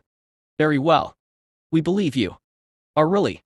From now on, you won't be eating lunch. Instead, you'll be giving me your money every day. Purple shit stain said with an easy smile. Got it. But Kagawa was interrupted when the last of the 3 stooges kicked him directly in the stomach, causing Kagawa to hunch over and hold his stomach in pain. The boy who kicked him had spiky black hair and serrated teeth. Let's call him Dipshit. Shut it, freak. Dipshit grabbed Kagawa's short brown hair and yanked his head up so he could look at Dipshit's angry face. Didn't you hear what Nobuki said? Kagawa closed his eyes and tried to look away but was once again yanked by his hair. Tears were now flowing from his mismatched eyes. Okay, that's enough. I said while I approached the 4 with my hands in my pockets. They all turned to look at me in surprise and slight fear, but the 3 bullies quickly relaxed when they noticed I was not a teacher. It's the quirkless loser, Dipshit said as he walked over to stand next to the red-haired asshole, who looked amused. Purple shit stain looked over to me and then over to Kagawa with a smile. +5 SP. +5 SP. +5 SP. This a friend of yours, Shimizu? I didn't respond but continued walking toward them, causing purple shit stain to frown. I have 2 options available to me right now. One option was to go grab a teacher and tell them what was going on, letting the adults handle the situation. Option 2 was to ask these clowns to kindly stop bullying Kagawa. This will cause them to reflect on their actions and, in the end, make them change their ways. Hey, we're talking to minus. Slap. +5 SP. Dipshit's face rippled as my open palm slapped him across the face, sending him rolling across the ground. His eyes were blank, and a large red welt began to grow on his cheek. I choose option 3, I said as I continued walking toward the other 2. Shocked bullies, their wide eyes locked on their unconscious friend. I choose violence. What minus? Slap. +5 SP. Hold on, you can't just minus. Slap. +5 SP. Down on the ground with red welts on their unconscious faces were the last 2 bullies. Purple shit stain and the red-haired asshole were both lying face down on the dirt. One of them even wet their pants. I huffed and looked over to a frozen, wide-eyed Kagawa. Oi. Snap out of it, I said and began to leave. I suggest you get out here before the 3 stooges wake up. Right? Kagawa grabbed his school bag from where it sat and quickly caught up to me as we turned the corner. He held his bag tightly against his chest as he hobbled behind me. I didn't pay him much mind as we left the school grounds. Thank minus. Don't thank me. I interrupted him and came to a stop, causing Kagawa to almost crash into me. I didn't do that to save you. I did that because I hate bullies. So next time, stand up for yourself. Even if that means you'll get your ass kicked. Got that? Kagawa looked at me wide-eyed while his mouth opened and closed silently. In the end, he closed his mouth and nodded quickly. I'm late for work, I muttered and began walking, leaving Kagawa behind. See ya. +10 SP. I continued walking away without turning back to see that Kagawa was now bowing to me as tears streamed down his face. My eyes looked over to a floating screen that displayed my total saved up SP. Total SP, 4,579. Tonight, I finally get to spend my saved up points. Gotta grab some snacks on the way home. XXX. I smiled and waved at Minato and Mei as I walked out of the shop's front door once we exchanged our goodbyes. Today had been another busy and productive day at work. Besides interacting and being subjected to testing out several of Mai's recently completed babies, I had finished refurbishing a microwave and a vacuum cleaner while fixing a toaster an old lady brought in during my precious 15-minute break. Usually, I wouldn't have done that so I could read up on the newest issue of Inventors Monthly featuring David Shield. However, Chiyo, the old lady who came in, was in charge of the bakery across the street. Chiyo always gave me a piece of bread or a cookie when I passed by for free, so I was more than happy to help her. Break be damned, those baked goods of hers were to die for. This was why I was now happily chewing on a piece of melon bread on my way home, courtesy of Chiyo once she saw me step outside. The city was bathed in the soft glow of dusk as I walked through the bustling streets. The fading sunlight painted the sky in hues of orange and pink, casting long shadows across the pavement. The city lights began to flicker to life, creating a warm and inviting atmosphere. People of all shapes and sizes hurried past me, their silhouettes blending into the urban landscape. The distant hum of traffic and the occasional honking of horns filled the air as the city came alive with the energy of the evening. Holy crap. It's the ninja hero, Edshot. It's him. It is him. Pia. He's so handsome. I arched an eyebrow and looked down the street where a large group of people were going crazy over Japan's current number 6 hero. I caught a quick glimpse of the guy and saw that he had the overall appearance of a traditional ninja, like in the original series. What's String Man doing here? I said as I quickly looked around the area, my melon bread now entirely eaten. I don't see any villain or a cat stuck in a tree. On patrol then. Shrugging my shoulders, I decided to take a different path because there was no way I could walk through all these crazy fans. With my hands in my pockets, I made my way through a nearby alleyway. It was dark, and the air stank due to some built-up garbage, but as long as I could walk home unimpeded, I didn't care. Hey, you. Kid. Buck me. I sighed and looked behind me to see a shady individual walk out of the shadows. He was a tall man dressed in a black trenchcoat and hood. The hood hid his features as two white eyes peered at me from the darkness. I'll be taking all your valuables. The cloaked man said in a deep, scratchy voice. I think the fuck not. The man said, seemingly not expecting me to not be afraid. Dude, I'm 11. What the hell do you think I have of any value? Unless you're a pedophile. I said as I covered my body, my right hand discreetly grabbing one of the marbles from the bag that hung on my belt. You fiend. Pervert. +5 SP. TCH. Damn kids. Just give me the bag, and you won't get hurt. The man growled and walked towards me with a knife in his right hand. His larger body loomed dangerously over my much shorter stature. This situation would have rendered most kids my age a shacking, muttering mess. But not me. No, I was a jujutsu sorcerer. Unofficially, of course. I raised my hand and threw the marble at the man. Seeing this, he leaned to the side and chuckled at my pathetic attack. What was that? A marble minus. Glap. The man's white eyes grew wide when I suddenly appeared beside him, my body momentarily floating in mid-air as my right fist was coated in sea. He had no time to react, and I threw my fist smack dab in the middle of his face. The man's head snapped back from the force of my punch, and his body tumbled back onto a trash bin. Boogie Woogie is a cursed technique that activates when the user claps their hands together.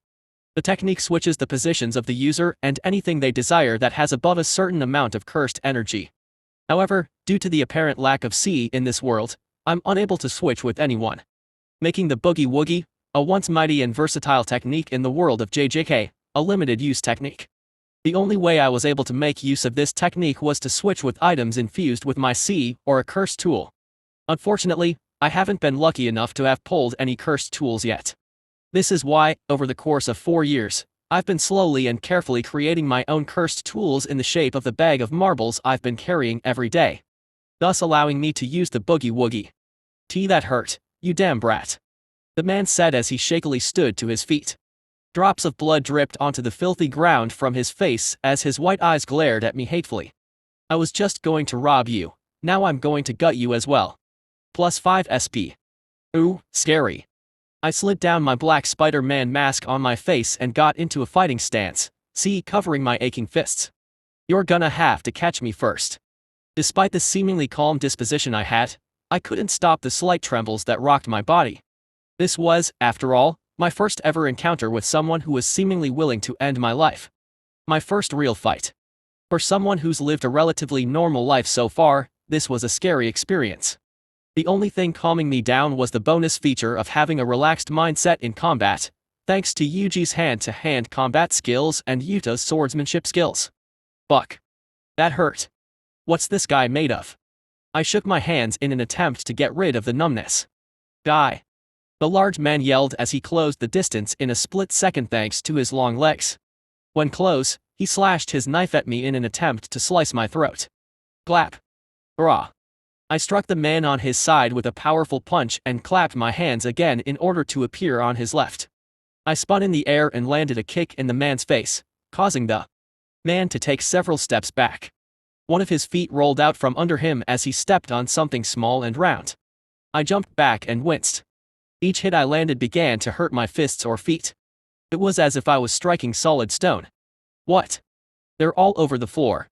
The man said in surprise as several of my marbles surrounded him. Just what kind of quirk do you have? Clap. What? You thought I just had one of them. I said as I used blood manipulation to cover my fists in hardened blood once I reappeared to his right. Before he could move, I landed a quick 1-2 combo at his midsection. The man folded over from the pain and flinched when he heard me clap again. His eyes looked around wildly to find my new position but grew confused when I didn't suddenly appear anywhere close to him. The man's head then jerked to where I originally stood, and he saw that my hands were now outstretched in front of me. Palms pressed together. Convergence. Blood manipulation, convergence. This skill involves applying pressure to blood in order to compress it to its limit. The blood compressed with convergence is then released through a single point. The initial speed of blood enhanced with C well exceeds the speed of sound when released. The secret art of blood manipulation has a name. Piercing blood. I released an incredibly fast ray of blood straight at the man's shoulder, causing him to drop his knife. I could have aimed straight for the man's heart, but I had no intention of killing a man today. I knew this was risky, but I believed I could defeat him without killing him. Crack. You're strong, kid. I'll give you that. The man said as he grabbed the front of his jacket and ripped it off. My eyes grew wide when I saw that his entire body was covered in gray stone. On his shoulder, where my piercing blood attack landed, I saw a big crack stretching from his shoulder to his chest. The pale exposed skin underneath had a large bloody gash. I also noticed that everywhere else I had landed a strike, there were now small cracks on his skin. His face was composed of several large plates of stone while a pair of white eyes stared at me in begrudging respect. But you won't beat me. This guy is like Kirishima and Tetsutitsu. Getting past his rock-solid defense won't be easy. Using piercing blood again isn't an option either. I'm starting to feel lightheaded. I took an unconscious step back as the stone-quirked man stepped forward. Using my blood katana against him won't work then. Where the fuck is Edge Shot when you need him? I think I'm doing well for a little kid. You, on the other hand, haven't landed a single hit on me. I said with a confident and easygoing voice. I was doing my best to channel Gojo's confident personality so the guy wouldn't see how nervous I actually was. Kinda pathetic if you ask me. You got guts, kid, I respect that. But I'm ending this. The man rushed me and threw a series of punches my way, each of which I dodged and weaved away from, thanks to my shorter size and speed. The man may have a tough defense, but it seems to slow him down as well. I clapped my hands and landed another punch onto the man's back, causing him to stumble, but he then spun around to swing at me wildly. I jumped back to dodge the swing and shook my hand in pain. Despite having hardened my fist with my blood, it still hurt punching solid stone. Number 2, Reiki. I felt water wrap around my body, covering me in a layer of defense. I pushed myself forward and slid across the rough floor as if it were made of ice. My opponent looked momentarily surprised at my boost of speed but quickly recovered. He kicked the air where he thought I was going to be but stumbled when I backflipped over his leg. He looked up just in time to receive a powerful kick that cracked the stone armor on his neck and cheek. Got you. The man with the stone defense quirk smirked as he grabbed my ankle while I was in mid-air. Shit. I was tugged through the air and slammed into the brick wall to our left with enough force to crack the bricks in several sections. I gasped as all the air in my lungs shot out of me from the force of the blow. The man wasn't done there, no, he pulled me out of the wall and lifted me up in the air. He pulled his other arm back and punched my stomach with bone-breaking strength. I felt myself black out for a split second as I flew back through the alley, only to crash into a stack of trash bins and boxes. If it wasn't for Reiki and focusing a layer of blood around my stomach at the last second, all my organs would have been turned to mush. I tried to get back to my feet, but the sheer amount of pain I was feeling forced me to stop. I glared up at the approaching man as he walked towards me with a confident stride. Damn it. I shouldn't have hesitated and held back with my piercing blood technique. If I hadn't, I wouldn't be in this situation. Your quirk is something else. Teleporting and blood control. How impressive. It's almost as if you had two quirks. Seeing that mask, it seems like you want to be a hero. Don't you, you runt? Unfortunately, the road ends here for you. Plus 5 SP. Shit. Despite having 3 curse techniques, I'm still so weak. I ignored the stabbing pain in my midsection and forced myself to my feet. My cheeks suddenly swelled, and I was forced to lift my mask so I could spit out a large amount of blood. I wiped my mouth and watched as my opponent was now only 10 feet away. Sliding my mask back down, I felt my legs begin to grow weak. This is bad. I have to run. Now then, die. I looked up to see the man dash towards me with his arms held above his head, ready to smash my head into a paste. Number 4. I held my hands in front of me in a similar manner as potential man would for the divine general, but my hands were open and flat. Ryu. The stone man may not be able to see my auspicious beasts, but he could immediately sense a wave of negative energy explode out from me, causing his eyes to grow wide in fear. From my hands, a wave of sea took the form of a large serpentine dragon that shot straight into my opponent's chest. Ryu opened its large jaws and clamped down straight into the man's chest, shattering his armor and cutting deep into his torso. Plus 30 SP. This was a technique that was capable of pushing back the Ryaman Sukuna in his Heian-era form. In other words, this guy was defeated in a flash. A loud explosion shot out from around me as Ryu and the now dead man crashed straight through the building beside us. Ryu kept flying even after shooting out the other side of the building and released my would-be killer in the air. Ryu vanished and returned back to me just as the man's body fell to the ground with a loud crack. Unfortunately, the man landed straight in the center of a busy road, causing a wave of panic to flood the streets. Luckily, no vehicle or person was underneath the man's heavy body when he crashed. In no time, a large crowd of people gathered around the body. Ah! Is he dead? His chest. And /o/bell/b//in.c//ohm. Due to pumping almost all of my remaining C into Ryu to ensure my victory, I began to feel extremely tired. It didn't help that my injuries caused pulses of extreme agony to echo throughout my body. But I knew I couldn't stay here. I had to leave immediately. I gazed over at my dropped marbles and cursed. No time to gather them. What a waste.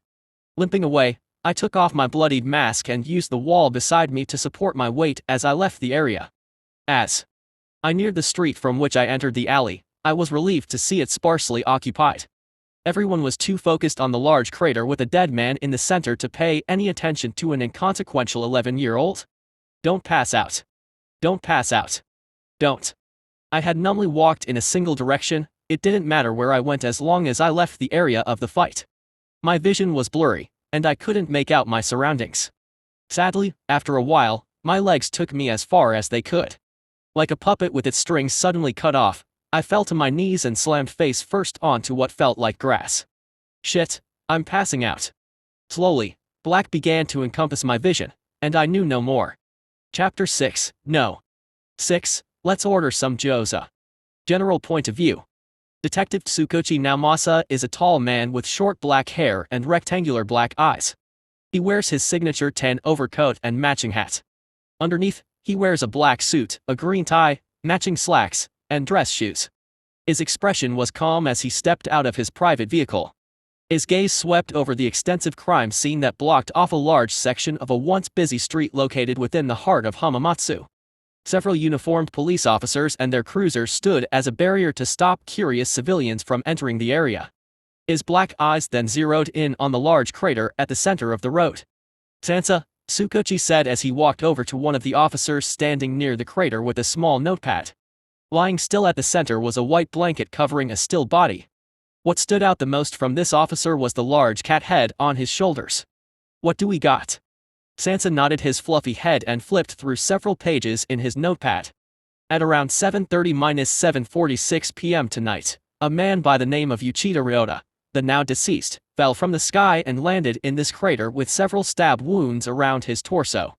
The pro-hero Ed Shot was the first on the scene and is currently on a 4-block search for any potential suspects.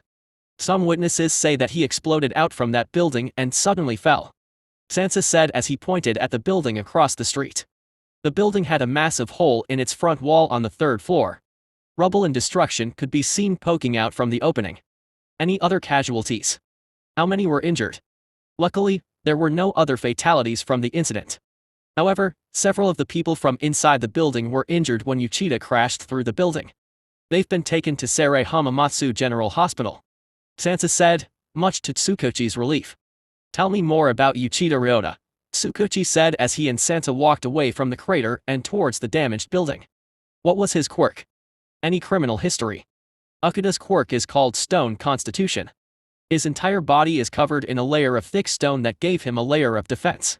Sansa said as he and Tsukuchi now stood on the 3rd floor, the detective surveying the damage.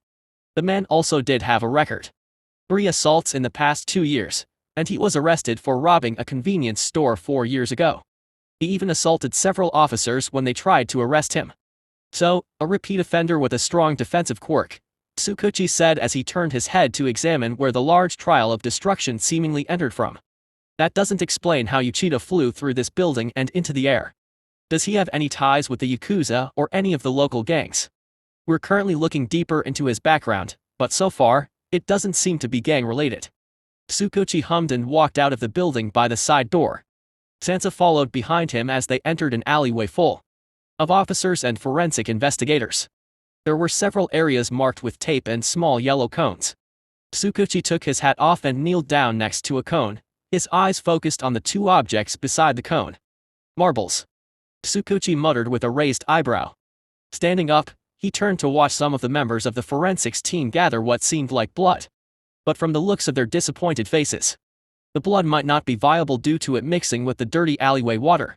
It looks like the fight began here and somehow ended up on the street, Sansa said as he looked over at the damaged brick walls in the alley alongside the several ruined trash bins. A deal gone wrong. Perhaps, Tsukuchi said as he stared at the pile of ruined trash bins and boxes. Turning back, he saw the large hole in the building lined up where he stood. Whoever killed Ichida had enough power to send him through 3 stories of solid brick and steel. Could it have been a vigilante? Sansa asked as he looked straight through the building where Ichida had crashed through from beside Tsukuchi. That's what we're going to find out. XXX. Shimizu Suta point of view. An unfamiliar ceiling. I blinked slowly in an attempt to remove the remnants of sleep from my eyes and turned my head to the side. That small action of mine caused a ripple of excruciating pain to shoot through my body, causing me to clench my teeth to stop the incoming yell of agony. It was then that the memories from my fight flooded the forefront of my mind, reminding me of the fact that I had killed a man with the use of Ryu. It didn't matter that I had done it in self-defense, it didn't change the fact that I had taken that man's life. I'm a murderer. Easy there, kid. You shouldn't move around too much. Despite the warning from the unknown voice, I quickly turned towards the direction the mysterious voice came from, causing another jolt of pain to course through me. Sitting in a chair several feet away was a rather well-built man with blonde hair and gray-blue eyes with no eyebrows. He seemed to be in his mid-20s or so, and he had a large scar splitting his forehead. There were visible traces of facial hair over his mouth and at the bottom of his chin. The man's attire consisted of a blue-collared shirt over a white tank top and a standard pair of pants and boots. This guy seems familiar. Shit. My head's killing me. The hell are you? Where am I? What year is it? I grabbed my head to try and relieve the pain as I fired off several questions to the strange man. Seeing my clearly distressed reaction, the man stood up quickly with his hands in front of him in a disarming fashion. Well there, kid. Easy. I'm friendly. The blonde man said with a shaky smile. I found you unconscious a block away. So I just, brought you to my apartment and treated your wounds. Why is he saying that like a question? Plus 20 SP. Despite the pain, I pushed myself up to sit on the small bed and looked down at my body. My entire upper body was covered in decently well-placed bandages and other first aid care. I tentatively touched my torso, where my precious organs were, and found no traces of scars. Phew, I still have my organs. That's a win in my book. The names. Jin. Like I said, you're in my apartment, and the year is 2394. Jin said with a confused look as he scratched his head. Oh, how are you feeling? I'm not the best with first aid, and I wasn't sure if calling an ambulance was the right call. I don't know your situation after all. Hold the phone. Jin. As in Baibabegawa something Jin. It's twice. I see. Thank you for your help, Jin. I said with a wince as a sharp pain pulsed from my stomach. Plus 25 SP. Don't worry about it. I couldn't exactly leave a kid lying in the street like that. Jin said as he walked over to his small kitchen. While he was gone, I took a quick look around. Beside me, I found my backpack that held my manuscript for my third book, Episode 1 of Star Wars. The apartment was rather run down, with stains on the walls. There was minimal furniture and personal effects throughout the small apartment. Off in the corner were several empty beer or liquor bottles gathered together. The air was rich with the aroma of cigarettes, which made my nose twitch. After a few seconds, Jin came back with a bottle of water. Thanks. I accepted the drink and took several thirsty gulps, suddenly aware of how dry my throat was. When my thirst was quenched, I looked back over to Jin and saw him look uncomfortable and unsure where he stood. His left hand was rubbing his head fiercely. How long was I out? I think 2 days. Jin said as he retook his original seat. I nodded and rubbed my face to help calm myself. 2 days. Well, that's not good. I said as I looked down at my bed and then at the lone sheet and pillow on the ground several feet away. He gave up his bed for me. Despite knowing that Jin, or twice, would one day be a villain part of the League of Villains. I couldn't help but be sympathetic to him after reading the original story. While he did a lot of bad things throughout the story, Jin was by no means evil. He was a character plagued with mental illness and loneliness. He was a person who truly cared for the few friends he had, and he had proven himself to be reliable by his found family in the League of Villains. Only to one day be killed by someone he believed to be his friend. Then again, I'm not squeaky clean anymore. I did kill a man. So, in terms of heinous action so far, I'm probably worse than Jin. Unless there's something Horikoshi didn't share with the class for his backstory. For a so-called future villain, instead of walking away and leaving my unconscious body wherever he found me, he decided to help me in my moment of need. He was a real one for that. Thank you, Jin. Truly. I owe you for helping me. I softly said as I swung my legs off the bed. I ignored the pain and looked at the surprised man with a smile. You wouldn't happen to have a phone, would you? XXX. Go on, Jin. Eat. Your food will get cold. Ah, well, alright.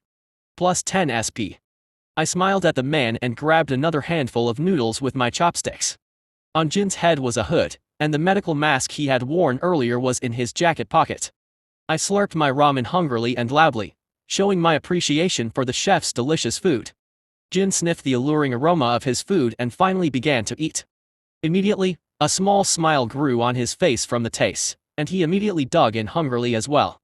The particular ramen stand we were at was relatively busy at this time of day. Despite the high traffic, the wait was worth it for a bowl of their delicious ramen. As one could imagine, not eating for 2 days had made me extremely hungry. So, after getting dressed in my now washed clothes, I invited Jin to join me in eating as a way of thanks for helping me. He tried to refuse initially, but I wouldn't take no for an answer. I was a persistent and persuasive guy. One look at his kitchen told me all I needed to know. The man didn't look like he'd had a decent meal in a long time, so buying him dinner was the least I could do. I did have some decent money after selling my first book, after all. You sure you don't have to hurry home? Your parents worried about you. Don't get any, so it's fine. You want some gyoza? My straightforward answer stumped Jin momentarily, leaving him confused and unsure of what to say. Despite his silence, he looked at me with an expression of understanding. In the end, he just nodded, and I placed an order for some gyoza. Plus 15 SP. While I didn't worry too much about the orphanage's reaction to my disappearance, I was more concerned with how the Hatsumes would react to my disappearance. My excuse for the orphanage director was that I had stayed at a friend's house and that it completely slipped my mind to tell them I would be gone for a few days. By her angry voice and overreaction, it was to say she was worried about me. How nice of her. Things got dicey when I called Minato. Safe to say, I got chewed out by the man due to leaving him in the dark for so long. I had given him the excuse that I had gotten in trouble at the orphanage, and I ended up being grounded with no phone privileges. I was lucky to have woken up when I did because Minato told me he was about to head to the orphanage, where I stayed for answers. If that had happened, things would have gotten more complicated. When Minato handed me the phone to speak to Mei, I wasn't able to give her an excuse before she called me a big idiot and hung up the phone. Her reaction caught me off guard, and I was left stumped, causing Jin to stare at me with confusion while I gazed into nothing like an idiot. You know, you didn't have to do this, Jin suddenly said as I placed some gyoza in my mouth. His face was downcast and hidden by his hood. His eyes stared deeply into his empty ramen bowl. His right hand pressed against his head, and his left foot began to tap repeatedly on the floor. I should be the one buying you food. You're a kid, after all. It's fine. Really. I waved his concerns away as I lifted my arm up to show off my now clean but lightly damaged hoodie. You gave me your bed and even washed my clothes, and you even treated my wounds. Buying some food for my new friend isn't a big deal. It's the least I can do. Sorry, Wallet, you're taking one for the team. Friend. Jin whispered as he slowly turned to me, his eyes wide and unbelieving. Me. Plus 25 SP. Well, yeah, I said honestly. Despite my future knowledge of the man, I wouldn't hold what he has yet to do against him. I could only judge him for what he has done. And what he had done was help me during my moment of need. Who knows what would have happened if someone else with much darker intentions found me instead. Nov LB //JNN. In my eyes, twice was a bro. Unless you think being friends with an 11-year-old is weird. If you do, I don't blame you. It is odd now that I think about it. Plus 50 SP. Are you sure? Jin looked at me, his eyes shaky and fearful. That you want to be friends with someone like me? Someone like you? I asked. Why not you? Because I'm. Jin whispered, each word causing his head to droop lower and lower. You're Jin, right? I interrupted, causing his head to snap back up. You're the guy who saved my bacon. That makes you a hero in my eyes. So I don't see a problem with us being friends. Do you? Plus 100 SP. Jin's eyes grew wide and wet at my words. His mouth opened and closed like a gaping fish. His mind struggled to find a response. Ultimately, he gave me a small smile and a nod, seemingly not trusting his voice. Great. Now then, how about another order of gyoza? Sounds good. Another order of gyoza for me and my friend here. Plus 200 SP. XXX. I closed the door to my small room and threw my book bag onto my small bed. I shimmied my way around my few belongings and took a seat on my chair beside my small desk. Did I tell you my room was small? Because it is. After a few years of not being adopted, the room I had shared with 3 other kids began to grow bigger and bigger as each one of them got adopted. The caretakers and director all looked at me with sympathy alongside a hint of fear. Over time, my sea began making them uncomfortable around me. I didn't blame them. I practically radiated negativity. Anyway, they had decided to move me to a private room so I could have some more privacy due to my unexpectedly extended stay at the orphanage. This pretty much meant that they didn't expect me to get adopted, and they were hiding me away in order not to scare future hopeful parents from adopting the other kids. Harsh but understandable. At least I got my own room now, even if it was the size of a utility closet. I leaned back on my old, creaky chair and winced as its wooden backrest dug into my sore back. Man. I got my ass kicked. I lifted up my shirt and peeled back some of my bandages to look at the massive purple bruise on my stomach. Yikes. When I finally got back to the orphanage, I was greeted by a furious but surprisingly concerned director. The older woman must have asked me dozens of questions until she was finally satisfied. Thankfully, my ability to create excuses was unparalleled. Unfortunately, I ended up actually being grounded for a month. I sat on my chair for several minutes, my expression pensive and frustrated as I rested my weary body. I almost died. I only managed to win through the skin of my teeth. I should be happy that I am still alive. Not many 11-year-olds could boast they managed to beat a grown-ass man. But then again, How many 11-year-olds have killed someone as well? Knowing that, why is it that I'm so disappointed in myself? After having a couple of hours to think things through from the moment I woke up today, the fact that I had killed that man in the alleyway no longer bothered me as much as before. It was either him or me. And I chose me. I couldn't let that bring me down. I wonder if there was something wrong with me in the head or if I was just mad coping. What would have happened if I was with Mei? Would I have been able to protect her? I was barely able to protect myself. I whispered and felt an unreasonable swell of anger rise in me. Despite being alive for 11 years, I've only really had 2 people I considered friends, 3 when you counted Jin. My first friend was Keiko, a sweet girl who was also orphaned alongside me during the Iwata incident that took our parents. She now lived happily with her new family in Masyatafu. I was happy for her. My second friend, the wacky but brilliant Mei. If you looked past her crazy and obsessive behavior towards her inventions, she was actually pretty funny and fun to be with, causing her to dig a place in my heart despite my initial intentions of using her like a point farm. I had tried making more friends in middle school to ease away the loneliness I felt, but having a constant flow of negative energy trickle out of me made it a challenging task. Add in my quirkless status, and my ability to make friends gets worse. So, not much luck there.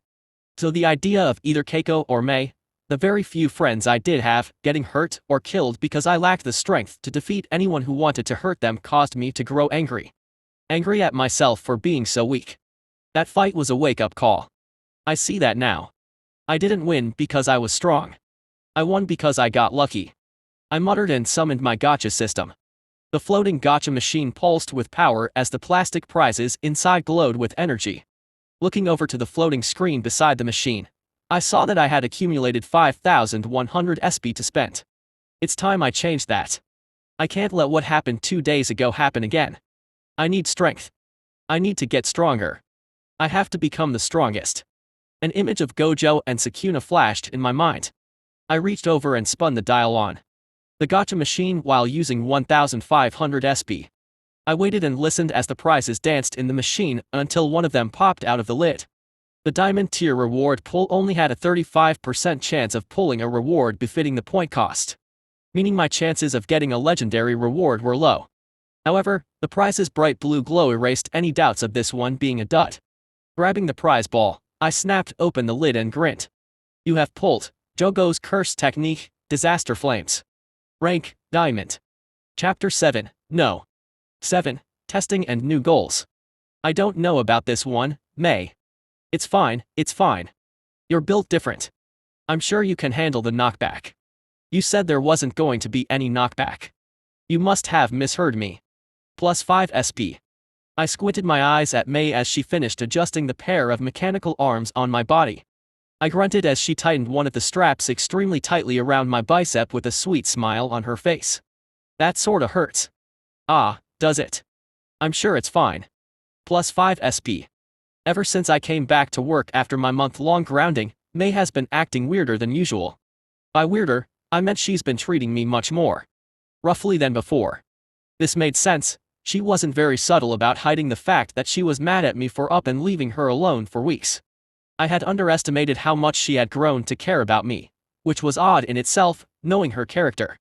Then again, I had given up on expecting the world around me to stay the same as in the anime and manga.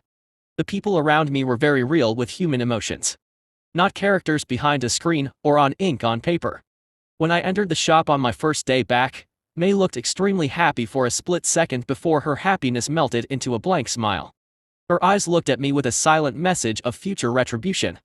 But when it came to Mei, that meant I would end up being her guinea pig for the several babies she had made in my absence. All Minato said to me was, "Good luck," and left the storefront. What a traitor.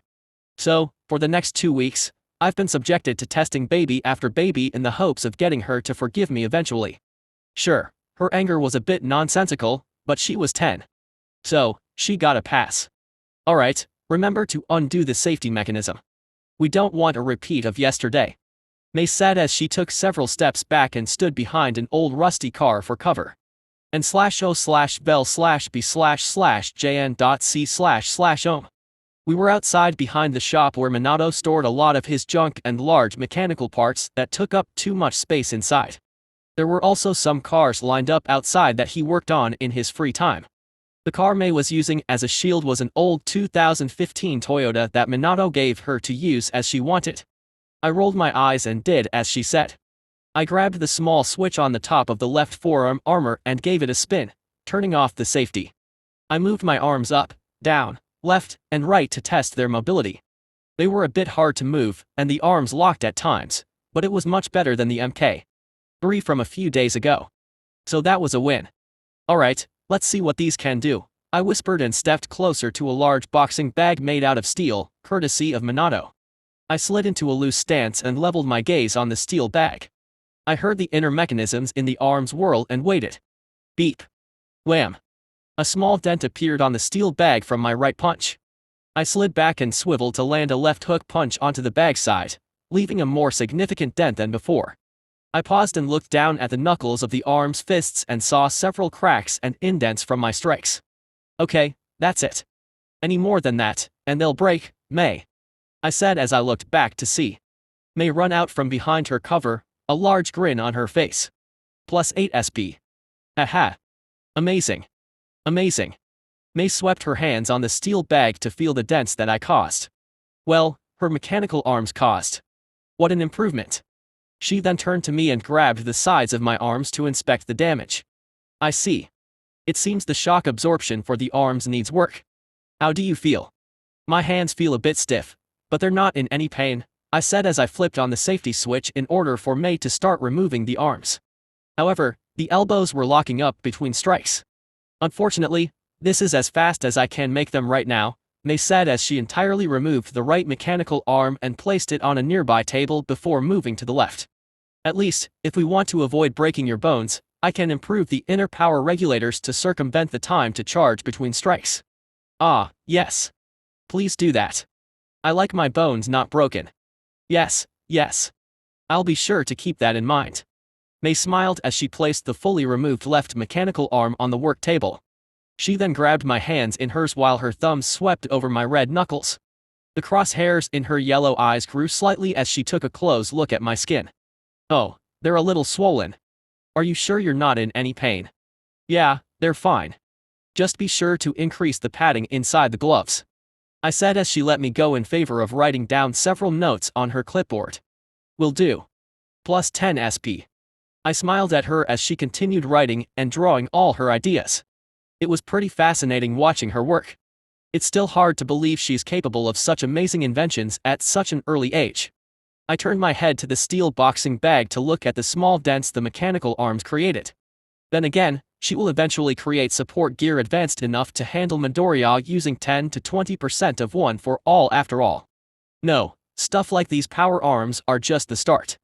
You're amazing, Mei, I said without looking at her. She paused in her writing and rambling to look at me in confusion. These arms of yours are just the beginning. I know one day, your babies will change the world. I'm sure of it. +15 SP. Of course they will. Wait to state the obvious, Suta. Just you wait. My name will be known throughout the world, Mei said with a large, proud smile on her face as she puffed her chest out. +30 SP. I chuckled at her egotistical attitude but didn't disagree. Having an unorthodox mindset and a strong sense of self will only serve to push her to new limits. A fact that pushed Jujutsu sorcerers like Gojo and Sukuna to the very peaks of the Jujutsu world. I have to be like Mei. I have to push myself if I want to be among the strongest in this world. That fight from a month ago has shown me I can't keep living my life like I did before. If I do, I'll get killed by the likes of Shigaraki, All for One, Overhaul, the Nomu, and so many other strong people. I looked down at my hand and clenched it into a tight fist. I have to become stronger. For that, I need more fighting experience to improve my understanding of Jujutsu. I can't rely on the inherent knowledge of how to use my curse techniques. Knowledge isn't mastery. I need to push beyond and reach the heights of Gojo or Sukuna. No. I have to surpass them. And with the power of this gacha system, I can reach levels far beyond and lap them. Suddenly, a stray drop of water fell on my clenched fist. I blinked and looked up at the sky to see dark gray clouds and rumbling. Mei looked up as well and quickly scrambled to grab her mechanical arms. Ah! It's going to rain. Baby number 12 isn't waterproof. Suta, help. XXX. 3 months later. The rainy city at night was a spectacle of glistening streets and shimmering reflections. The glow of streetlights created a soft ambience, casting a warm halo around the rain-soaked pavement. The sounds of raindrops tapping against the roofs around me and splashing onto the ground filled the air, creating a soothing symphony. The city lights dance in the puddles, creating a mesmerizing mosaic of colors. The reflections of neon signs and traffic lights add an otherworldly quality to the urban landscape, turning the city into a dreamlike, ethereal place. Despite the wet sidewalks and misty air, there's a certain beauty and tranquility that comes with a rainy night in the city. But what stood out the most to those paying attention to the rooftops of the surrounding buildings were the dozens of perched crows looking down at the streets. They watched the passing citizens with an eerie razor-sharp focus. I looked out at the city of Hamamatsu with a steady gaze. A black hood sat over my head to shield me from the non-stop rain as I kneeled on the edge of one of the roofs near the financial center in the city. Underneath my black jacket was a long-sleeved white shirt with a high collar. Below my waist were black jeans and sneakers while a sheathed katana sat on my left hip. Sitting inside a black Kevlar sheath strapped to my back was a short but wide-edged combat knife with a black fur guard. I pulled out Slaughter Demon from its sheath and held it out for the black crow who was standing on my shoulder. Its head twitched as if to nod to my silent command, and it grabbed the blade between its feet. Once it secured it, the crow jumped and flew away. Nodding, I stood up and used my C to help me jump from rooftop to rooftop toward my new destination. After traveling for a few city blocks, I stopped at the edge of a rooftop belonging to an old warehouse. My attention focused on the scene below. "Where are you heading?" a voice said with amusement, cutting the putter-patter of the rain. "Come on, sugar, we just wanna chat." "Leave me alone," a feminine voice yelled. Down below on the dark city streets, a woman dressed in an attire fit for a hostess speed walked across the dimly lit backstreets. Her dark brown hair was wet, and so were her slightly revealing clothes, causing them to cling to her curvy body. Following behind the clearly fearful woman was a small group of men. They walked after her with amused smiles on their faces as they ignored the pouring rain that drenched them. 2 out of the 5 men had mutant features due to their quirks. One of the mutated men had 4 arms and red skin, while the other man had a large head and small limbs with yellow skin. The other 3 men all had normal features, their quirks most likely being the emitter type. I watched the woman from the rooftops as she continued to try to escape her pursuers and make her way in and out of several streets. But no matter what she did, the group of men continued following behind her. This went on a while longer before the woman came to an unexpected dead end at the end of a long, dirty alleyway, her face lighting up with fear and dread. "Oh no," the woman said, quickly spinning around to try and leave, but she was soon halted by her pursuers, who were creating a wall with their bodies. "Gee, go away. Oh, or I'll call the police." "Please, you probably don't have a phone. If you did, then you would have already called them." One of the men said he had dirty blonde hair and green eyes. "You ain't callin' no one, sugar." Then I'll scream." "I wouldn't, the last gal that did that got her tongue ripped out." The man with red skin and 4 arms said with a grin, causing the woman's face to pale. "Yeah, so shut ya mouth." The man with a large head and yellow skin shouted. This caused the last 2 plain-looking members of their group to chuckle. "Yo, boss man. Ain't she a looker?" one of the plain men said. His tongue slowly glided along his lips. "Much prettier than the one from last night." His comment caused the woman to begin shaking in fear, her legs slowly walking back until her back hit the cold brick wall. Her arms slowly rose up to wrap around herself. 5 on 1. "I like those odds," I muttered. I used C to strengthen my legs and jumped off the roof I stood on and fell. A surprisingly soft crash rocked the wet floor as I made landfall onto a puddle between the men and the woman, sending water everywhere.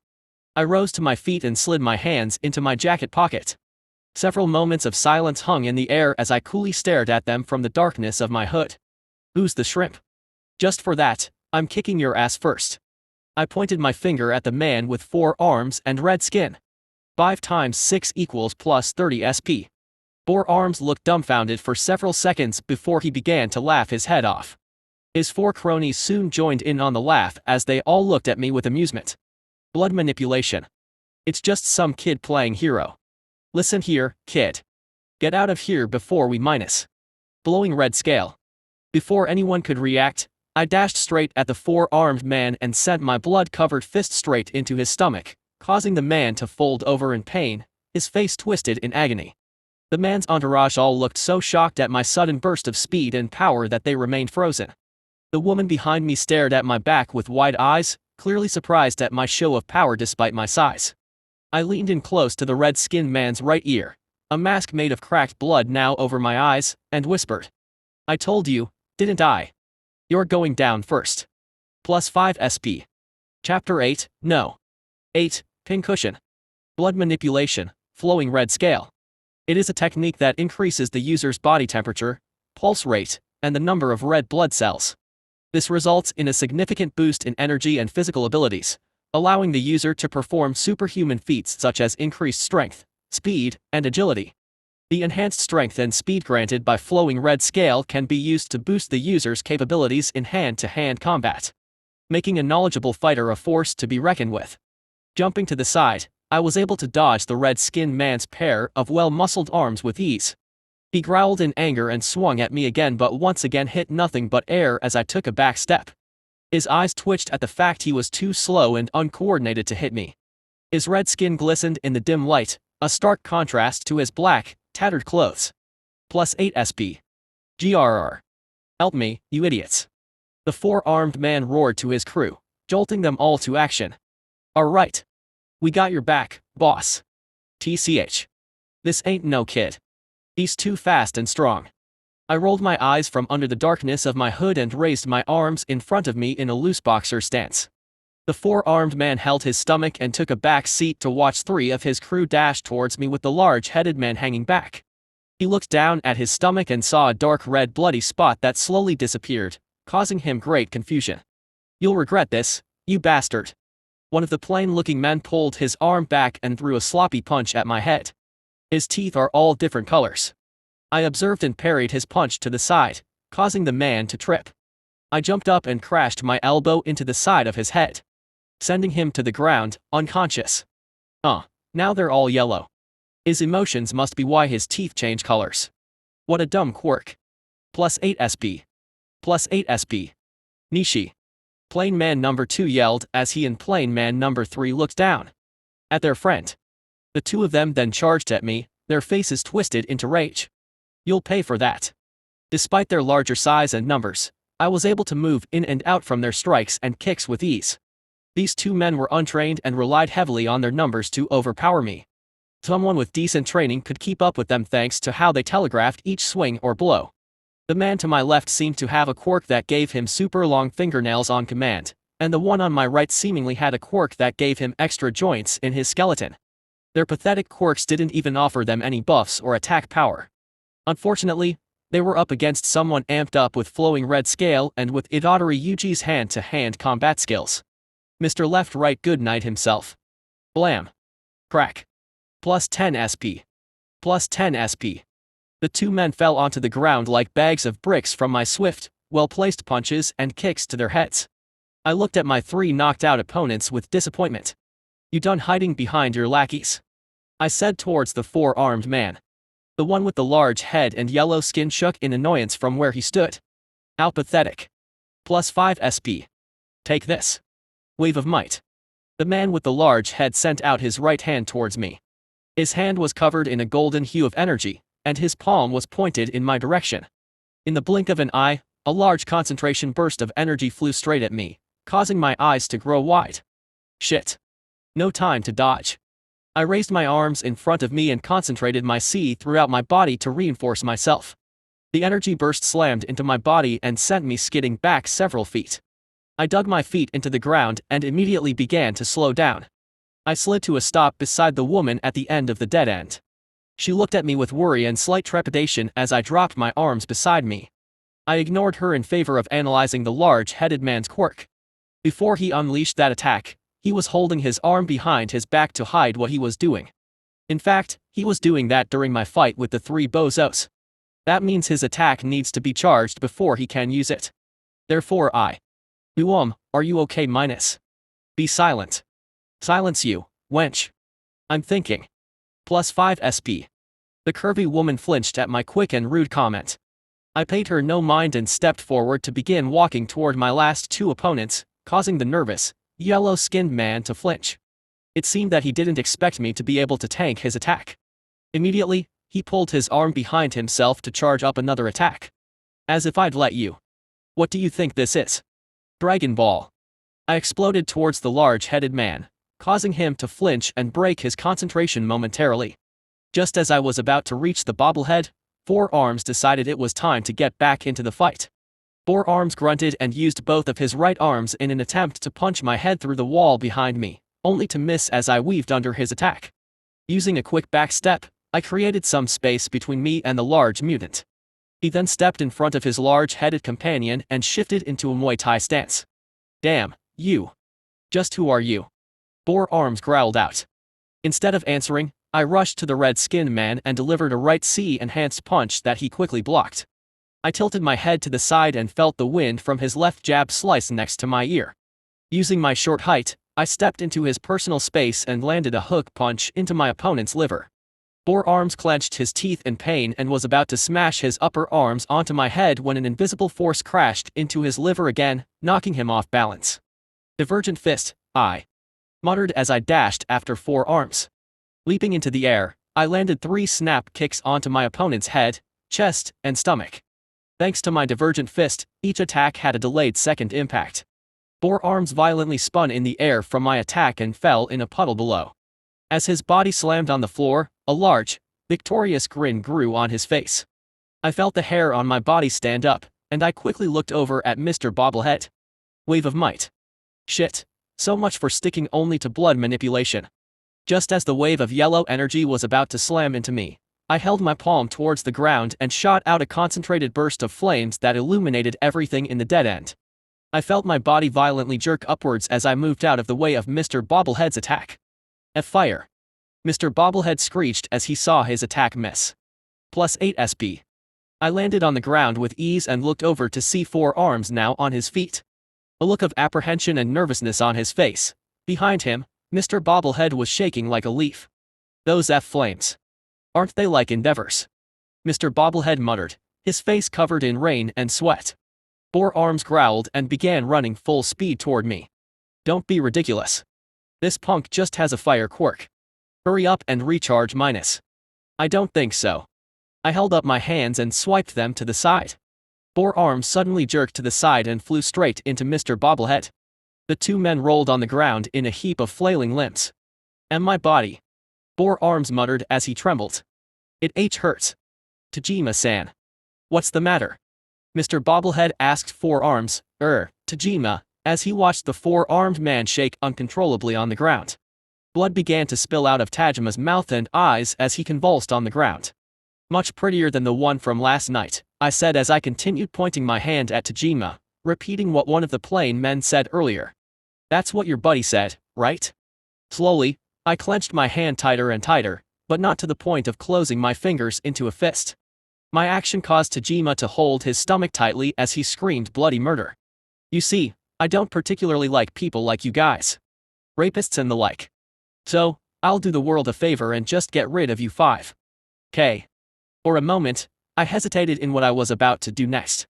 I looked behind me at the frightened woman and imagined what could have happened to her if I hadn't decided to go on my crusade to get stronger.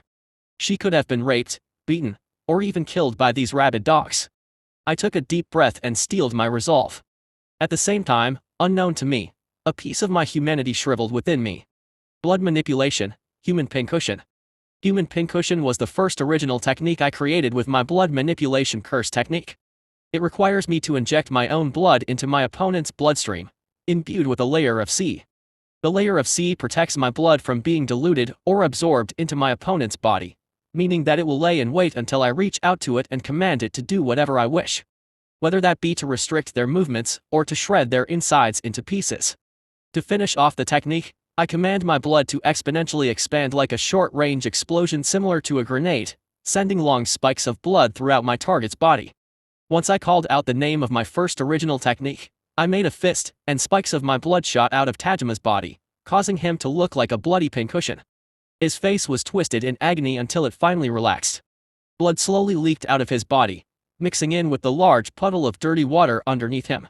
plus 30 SP, plus 15 SP, plus 12 SP. Ag. Well, you killed him.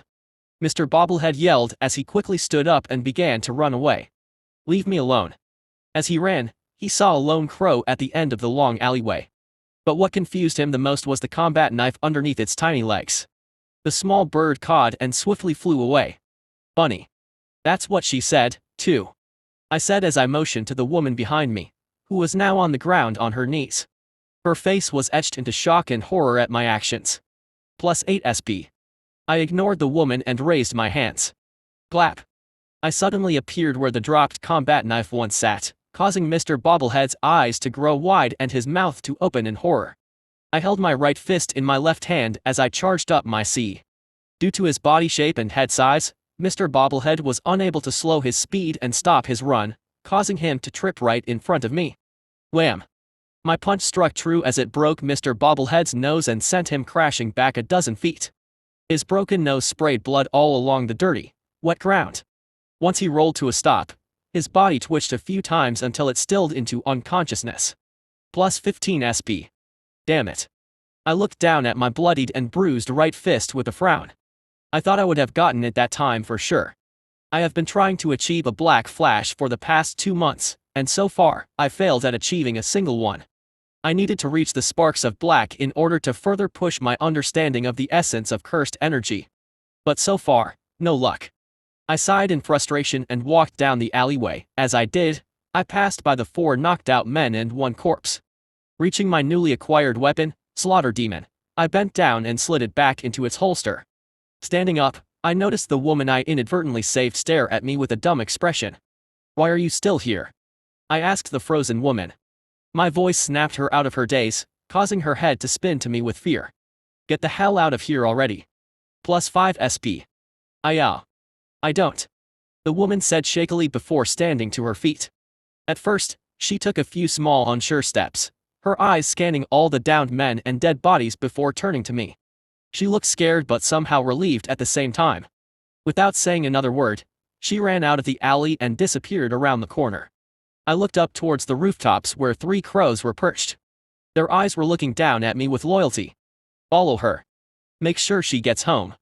I called out, causing one of the crows to caw. Ghetto, will make sure that human reaches her nest.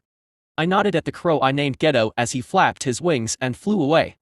I scratched the back of my head as I still couldn't get over the fact that I was now able to understand what the crows under my command said. It was an odd experience. Being able to speak to my crows wasn't something I thought my recently pulled curse technique, black bird manipulation, could also do. Don't even ask me how they got their namesake personalities. Was Mai able to understand her birds as well? If so, that's a fact Jedge hid from us all. How dare he?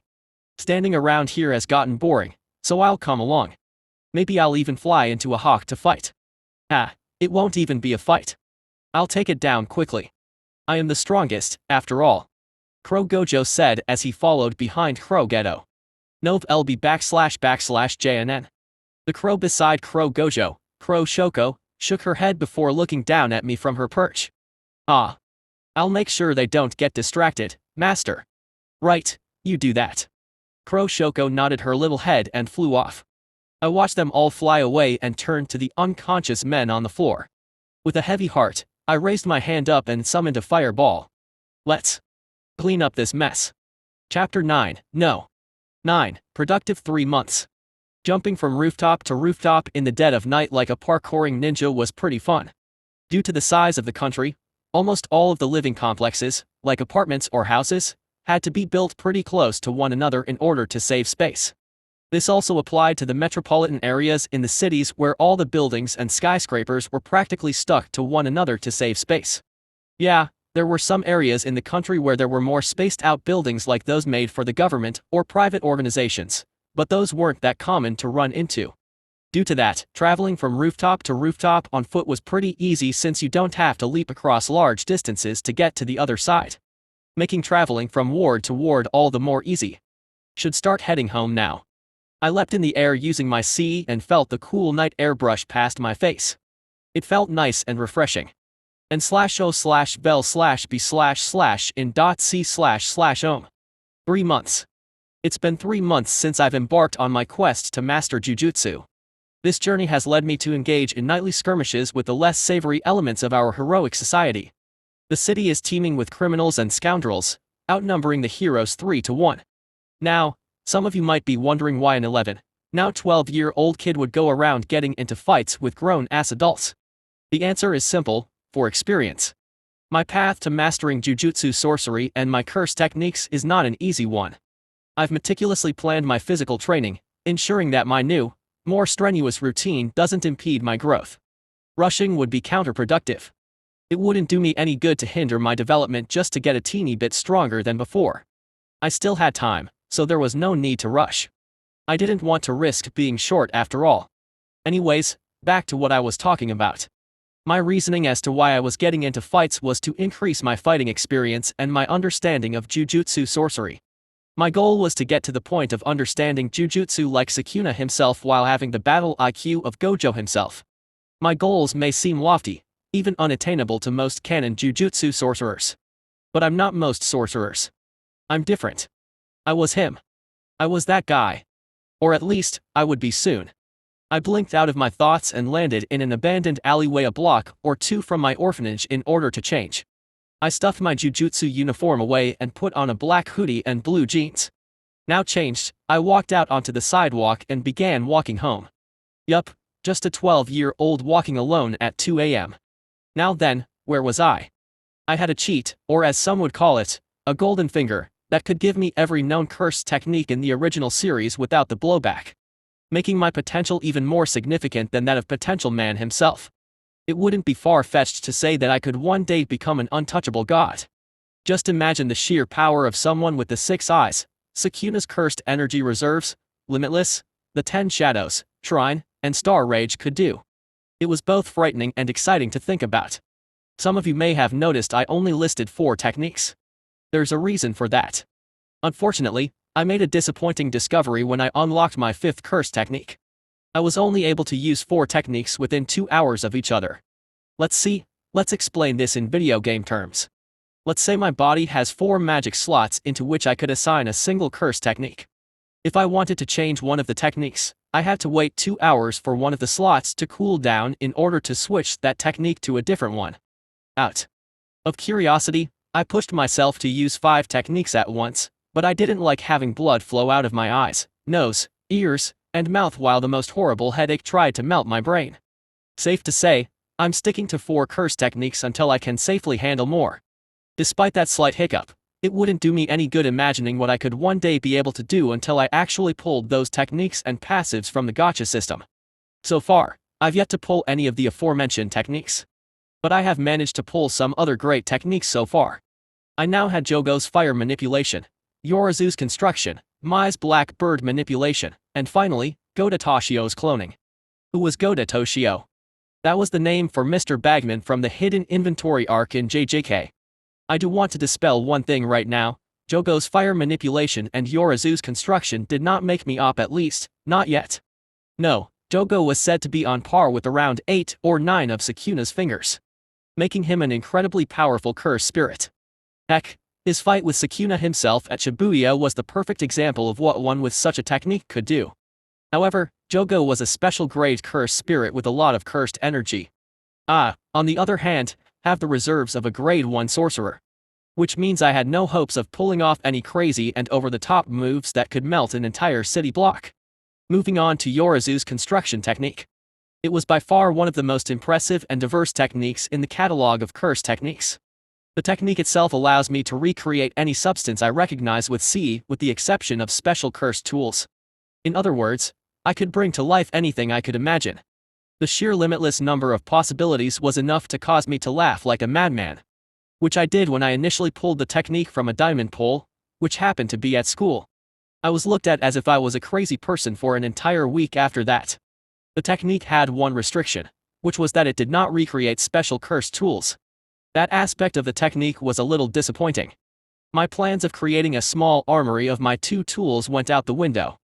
Said 2 tools were Kusakabe's katana and Slaughter Demon. 2 weapons that went well with Maki's weapon mastery skill, which I pulled a while ago, as well. Back to the technique, creating something from nothing uses a lot of cursed energy, making this technique extremely energy inefficient compared to other curse techniques. However, due to my relatively okay reserves and low understanding of jujutsu, the most I could create before exhausting myself for an entire day were small medium items. This was rather sad and disappointing. Not being able to become a heavy hitter immediately was annoying, but there was nothing I could do. I had to keep training to be able to one day use these techniques to their maximum potential. This brings us back to my last two techniques: black bird manipulation and cloning. As the name suggests, black bird manipulation allows the user to imbue crows with Ci and control them at will. The user can manipulate multiple crows at the same time from an extended range away from themselves. Additionally, the user can also share vision with the birds, making the technique perfect for surveillance. It also makes the crows, under the user's command, absolutely obedient, so they can also be used offensively, even at the cost of the bird's own life. That move was something I didn't find myself ever using unless it was life or death. This was primarily due to the mistake I made when I began naming my crows after several JJK characters and the bonus ability to understand what they were saying. It would be cruel and heartless of me to use them like Mei did as suicide bombers. I used this particular technique to scour the city to find any seedy locations crawling with people to beat up, criminals to stop. It also helped me avoid any patrolling heroes and police as well. A convenient technique indeed. I arrived outside of the orphanage's west building and began sneakily making my way over to the window of the storage room. My room was located using precise movements and stealth. As I sneaked around, I thought of my last acquired technique: Bagman's cloning. This technique allows the user to clone themselves using a kind of mud-like liquid material manipulated with their Ci. The user can produce up to 4 clones for a total of 5 bodies. Using the cloned bodies, the user can instantly change out their real one with a clone at any time, sorta like Boogie Woogie but without the clapping.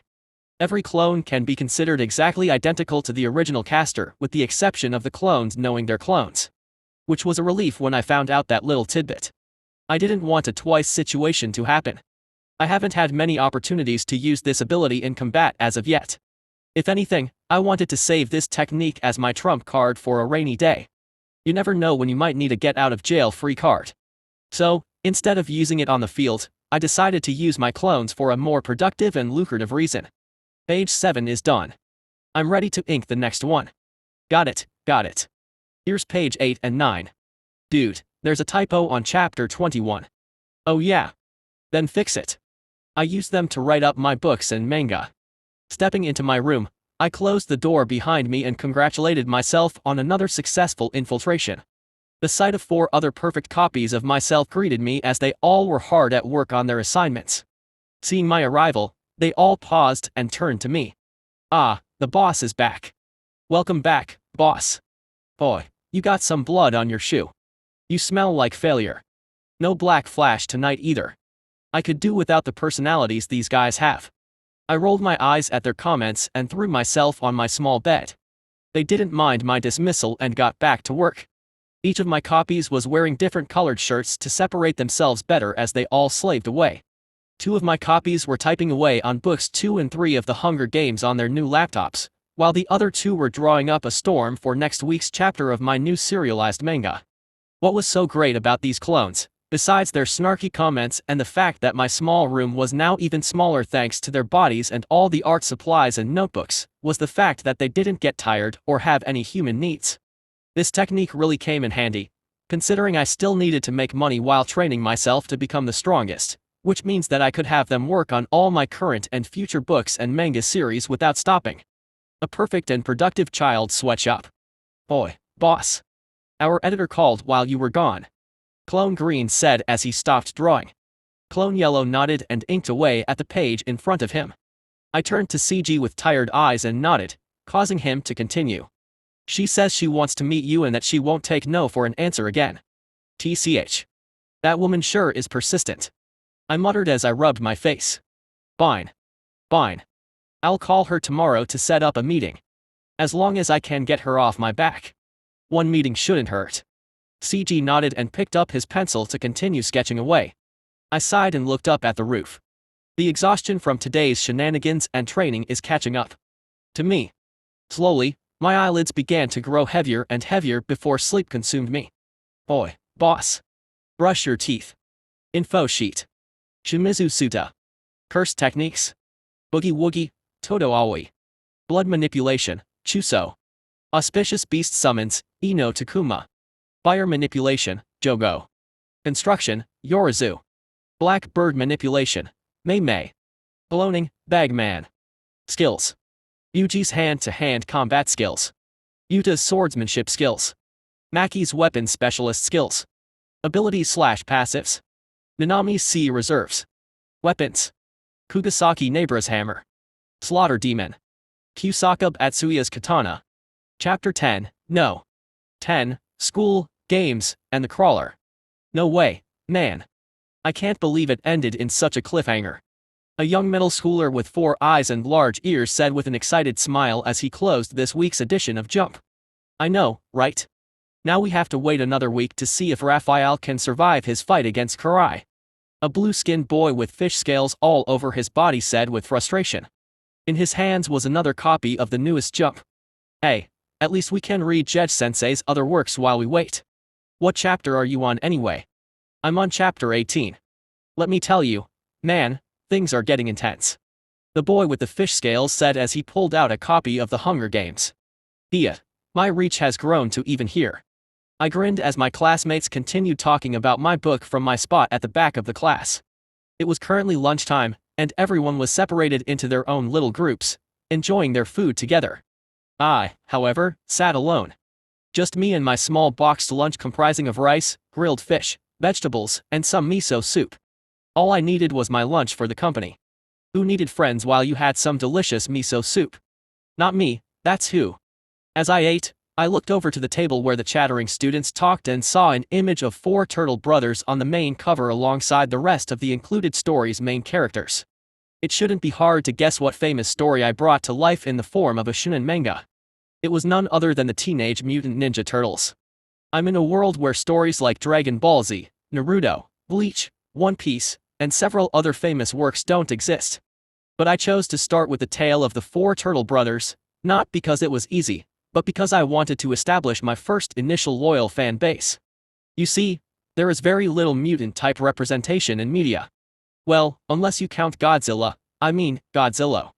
But he's Godzilla, and this meant that those with quirks that transformed their bodies beyond their control had very few stories that showed them off in a heroic light. Whenever they did show up, they were often shown off as the enemy or major villains. But imagine their shock when a new story of 4 mutant brothers fighting for justice as heroes came out of nowhere to rock the manga world.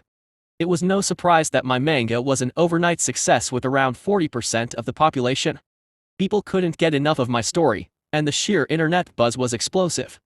There were theories, fan art, and even some fan fiction as well. The sheer number of sales from my first volume caused my bank account to swell up. Add up the great numbers The Hunger Games is making in sales worldwide, and things are looking very promising for my future. Still, THC did have a rocky start that had me and my publisher sweating for a while. The book didn't sell so well at first, but once I released my TMNT manga a week after the book's release, my fans couldn't help themselves but buy the book as well due to wanting to see what other stories Jedge-sensei could tell, thus boosting the book's sales numbers. The book had gotten so popular that it even made it on the New York Times bestseller list. Slowly but surely, I was building myself up as quite the prospective new author. And /o/bell/b/in.c//om. I couldn't wait until I released Harry Potter and Star Wars in a few months. This world wasn't ready for 2 of the greatest works of fiction to hit them. Ew, look at him. He has that creepy smile again. He's not gonna laugh like that other time again, is he? So creepy. Any happiness I felt immediately left me as 2 whispering girls looked at me with disgust from where they sat. I frowned and flipped them off, causing them to blush in indignation. They gave me a glare and turned away with a huff. +5 SP. +5 SP. I wolfed down the rest of my lunch and placed my bento box away. I leaned back in my chair and stared at the ceiling with boredom. Man, I hate school. XXX. Buck. Nah, man, stop spamming. Get good, you pleb. +5 SP. I glared at the mask-wearing Jin, or twice, as I mashed the square button on my controller. No matter how many complex or diverse combos I had Ryu do, Jin was somehow able to get his character, Akuma, to dodge and avoid all my attacks. Haha. You were but a fool to think you could challenge me. He just needs some training. He'll get it. Twice said as he changed personalities mid-fight, all the while knocking my health back with ease. Shut it, you Deadpool wannabe. I'll kick your ass today. The two of us were currently sitting on a couch in Jin's much cleaner and organized apartment. A pair of the controllers sat in our hands as we played the latest iteration of Street Fighter on my futuristic PlayStation 16. This was a reoccurring activity the two of us did twice a week when we had some time off. Me from school, work, jujutsu stuff, and Jin from his crime shenanigans, which mostly involved him working as a henchman for a local gang. But don't worry, he's not a bad guy. He's just trying to make ends meet. Sometimes, we watched some movies or even walked around the city to mess with innocent civilians by playing harmless pranks on them. Like the time we put a fake spider in a guy's coffee, and he screamed like a little girl. Or when we pretended to be lost tourists and asked for directions to a place that didn't exist. We even grabbed some street food here and there and discussed the meaning of life when we saw a squirrel dry humming another squirrel. It was a refreshing and pleasant experience for me to have a friend I could be myself with, thanks to his older age, considering I was in my early 20s when I died. So, having a bro that I could make crude jokes with was great. It took a while for Jin to be comfortable enough with me in order for him to wear his mask in my presence, but when I proved to him that his different personalities didn't change my opinion of him, he became more open and relaxed. So whenever the two of us hung out at his place, he wore his mask almost all the time. And let me tell you, talking to Twice was funny as shit. Eat shit, scrub. Good game, my friend. Twice held out a hand for me to shake while his other hand made crybaby motions. I rolled my eyes and slapped his hand away, causing him to hold it against his chest with a pained expression. Violence is never the answer. No, it's the solution. Amen to that. Don't agree with him. Yes, agree to my ways. Plus 10 SP. XXX. Gah, it's a villain. Watch out. I landed on my perch on the edge of the rooftop and looked down below at the chaotic street to find a large man covered in jagged rocks. Despite this being a relatively busy street, this guy decided it was a good idea to start raining punches into the street, causing everyone close by to panic and run away in fear. Who knew things in Naruto were as hectic as they said? Well, this is weird, I muttered as I watched the seemingly out-of-control man destroy the sidewalk, causing a cloud of dust to rise all around him. What's up with this guy? He trip or something? I then looked down the road to see someone dressed in a all-might hoodie with motorcycle protective gear. What is this? Clown hour. I'm the man who charges into danger. The crawler. The weirdo, the crawler, said as he slid along the ground on all four limbs. His head perked up at the sight of the rampaging nutcase, and he quickly came to a stop. Wait. Really? Isn't this guy? Landing on a traffic light several feet behind the crawler was a girl maybe 3 or 4 years older than me, dressed in a skin-tight black outfit with small bat wings on the small side of her back. She had pink hair pulled up in twin tails as a black painted-on mask sat over her eyes. Another one. Are these two new heroes or something? I looked down at the crow beside me and squinted at him. Oh, crow Nanami. Didn't I tell you to look for crooks in isolated locations? This is too public. Oh, I originally found the large rock human a few blocks away in an isolated area. It seems he decided to move here for some reason. Crow Nanami said as he tilted the small round sunglasses over his small eyes. I nodded at his answer and didn't ask where he acquired those sunglasses for the sake of maintaining my fleeting sanity. I see. Gaga gaga. Why you? You again. The sea crawl. The crawler. I turned my attention back down towards the crazed rock-enhanced man and the crawler. It seemed that these two scrubs knew each other somehow. A fact that the crawler took great pleasure in as he slid in and out of the larger man's attacks. Hear that? He called me crawler. Not crewer. Stop looking so, please. Most people wouldn't want villains remembering their names. The pink-haired exhibitionist said to the crawler. The crawler decided to take things a little more seriously as he began to carefully lead the rock man away from the populated area they were in and towards a more solitary location. The girl in the tight black suit pulled out a phone and stayed where she was while her apparent partner slid away. Not a combat type, then.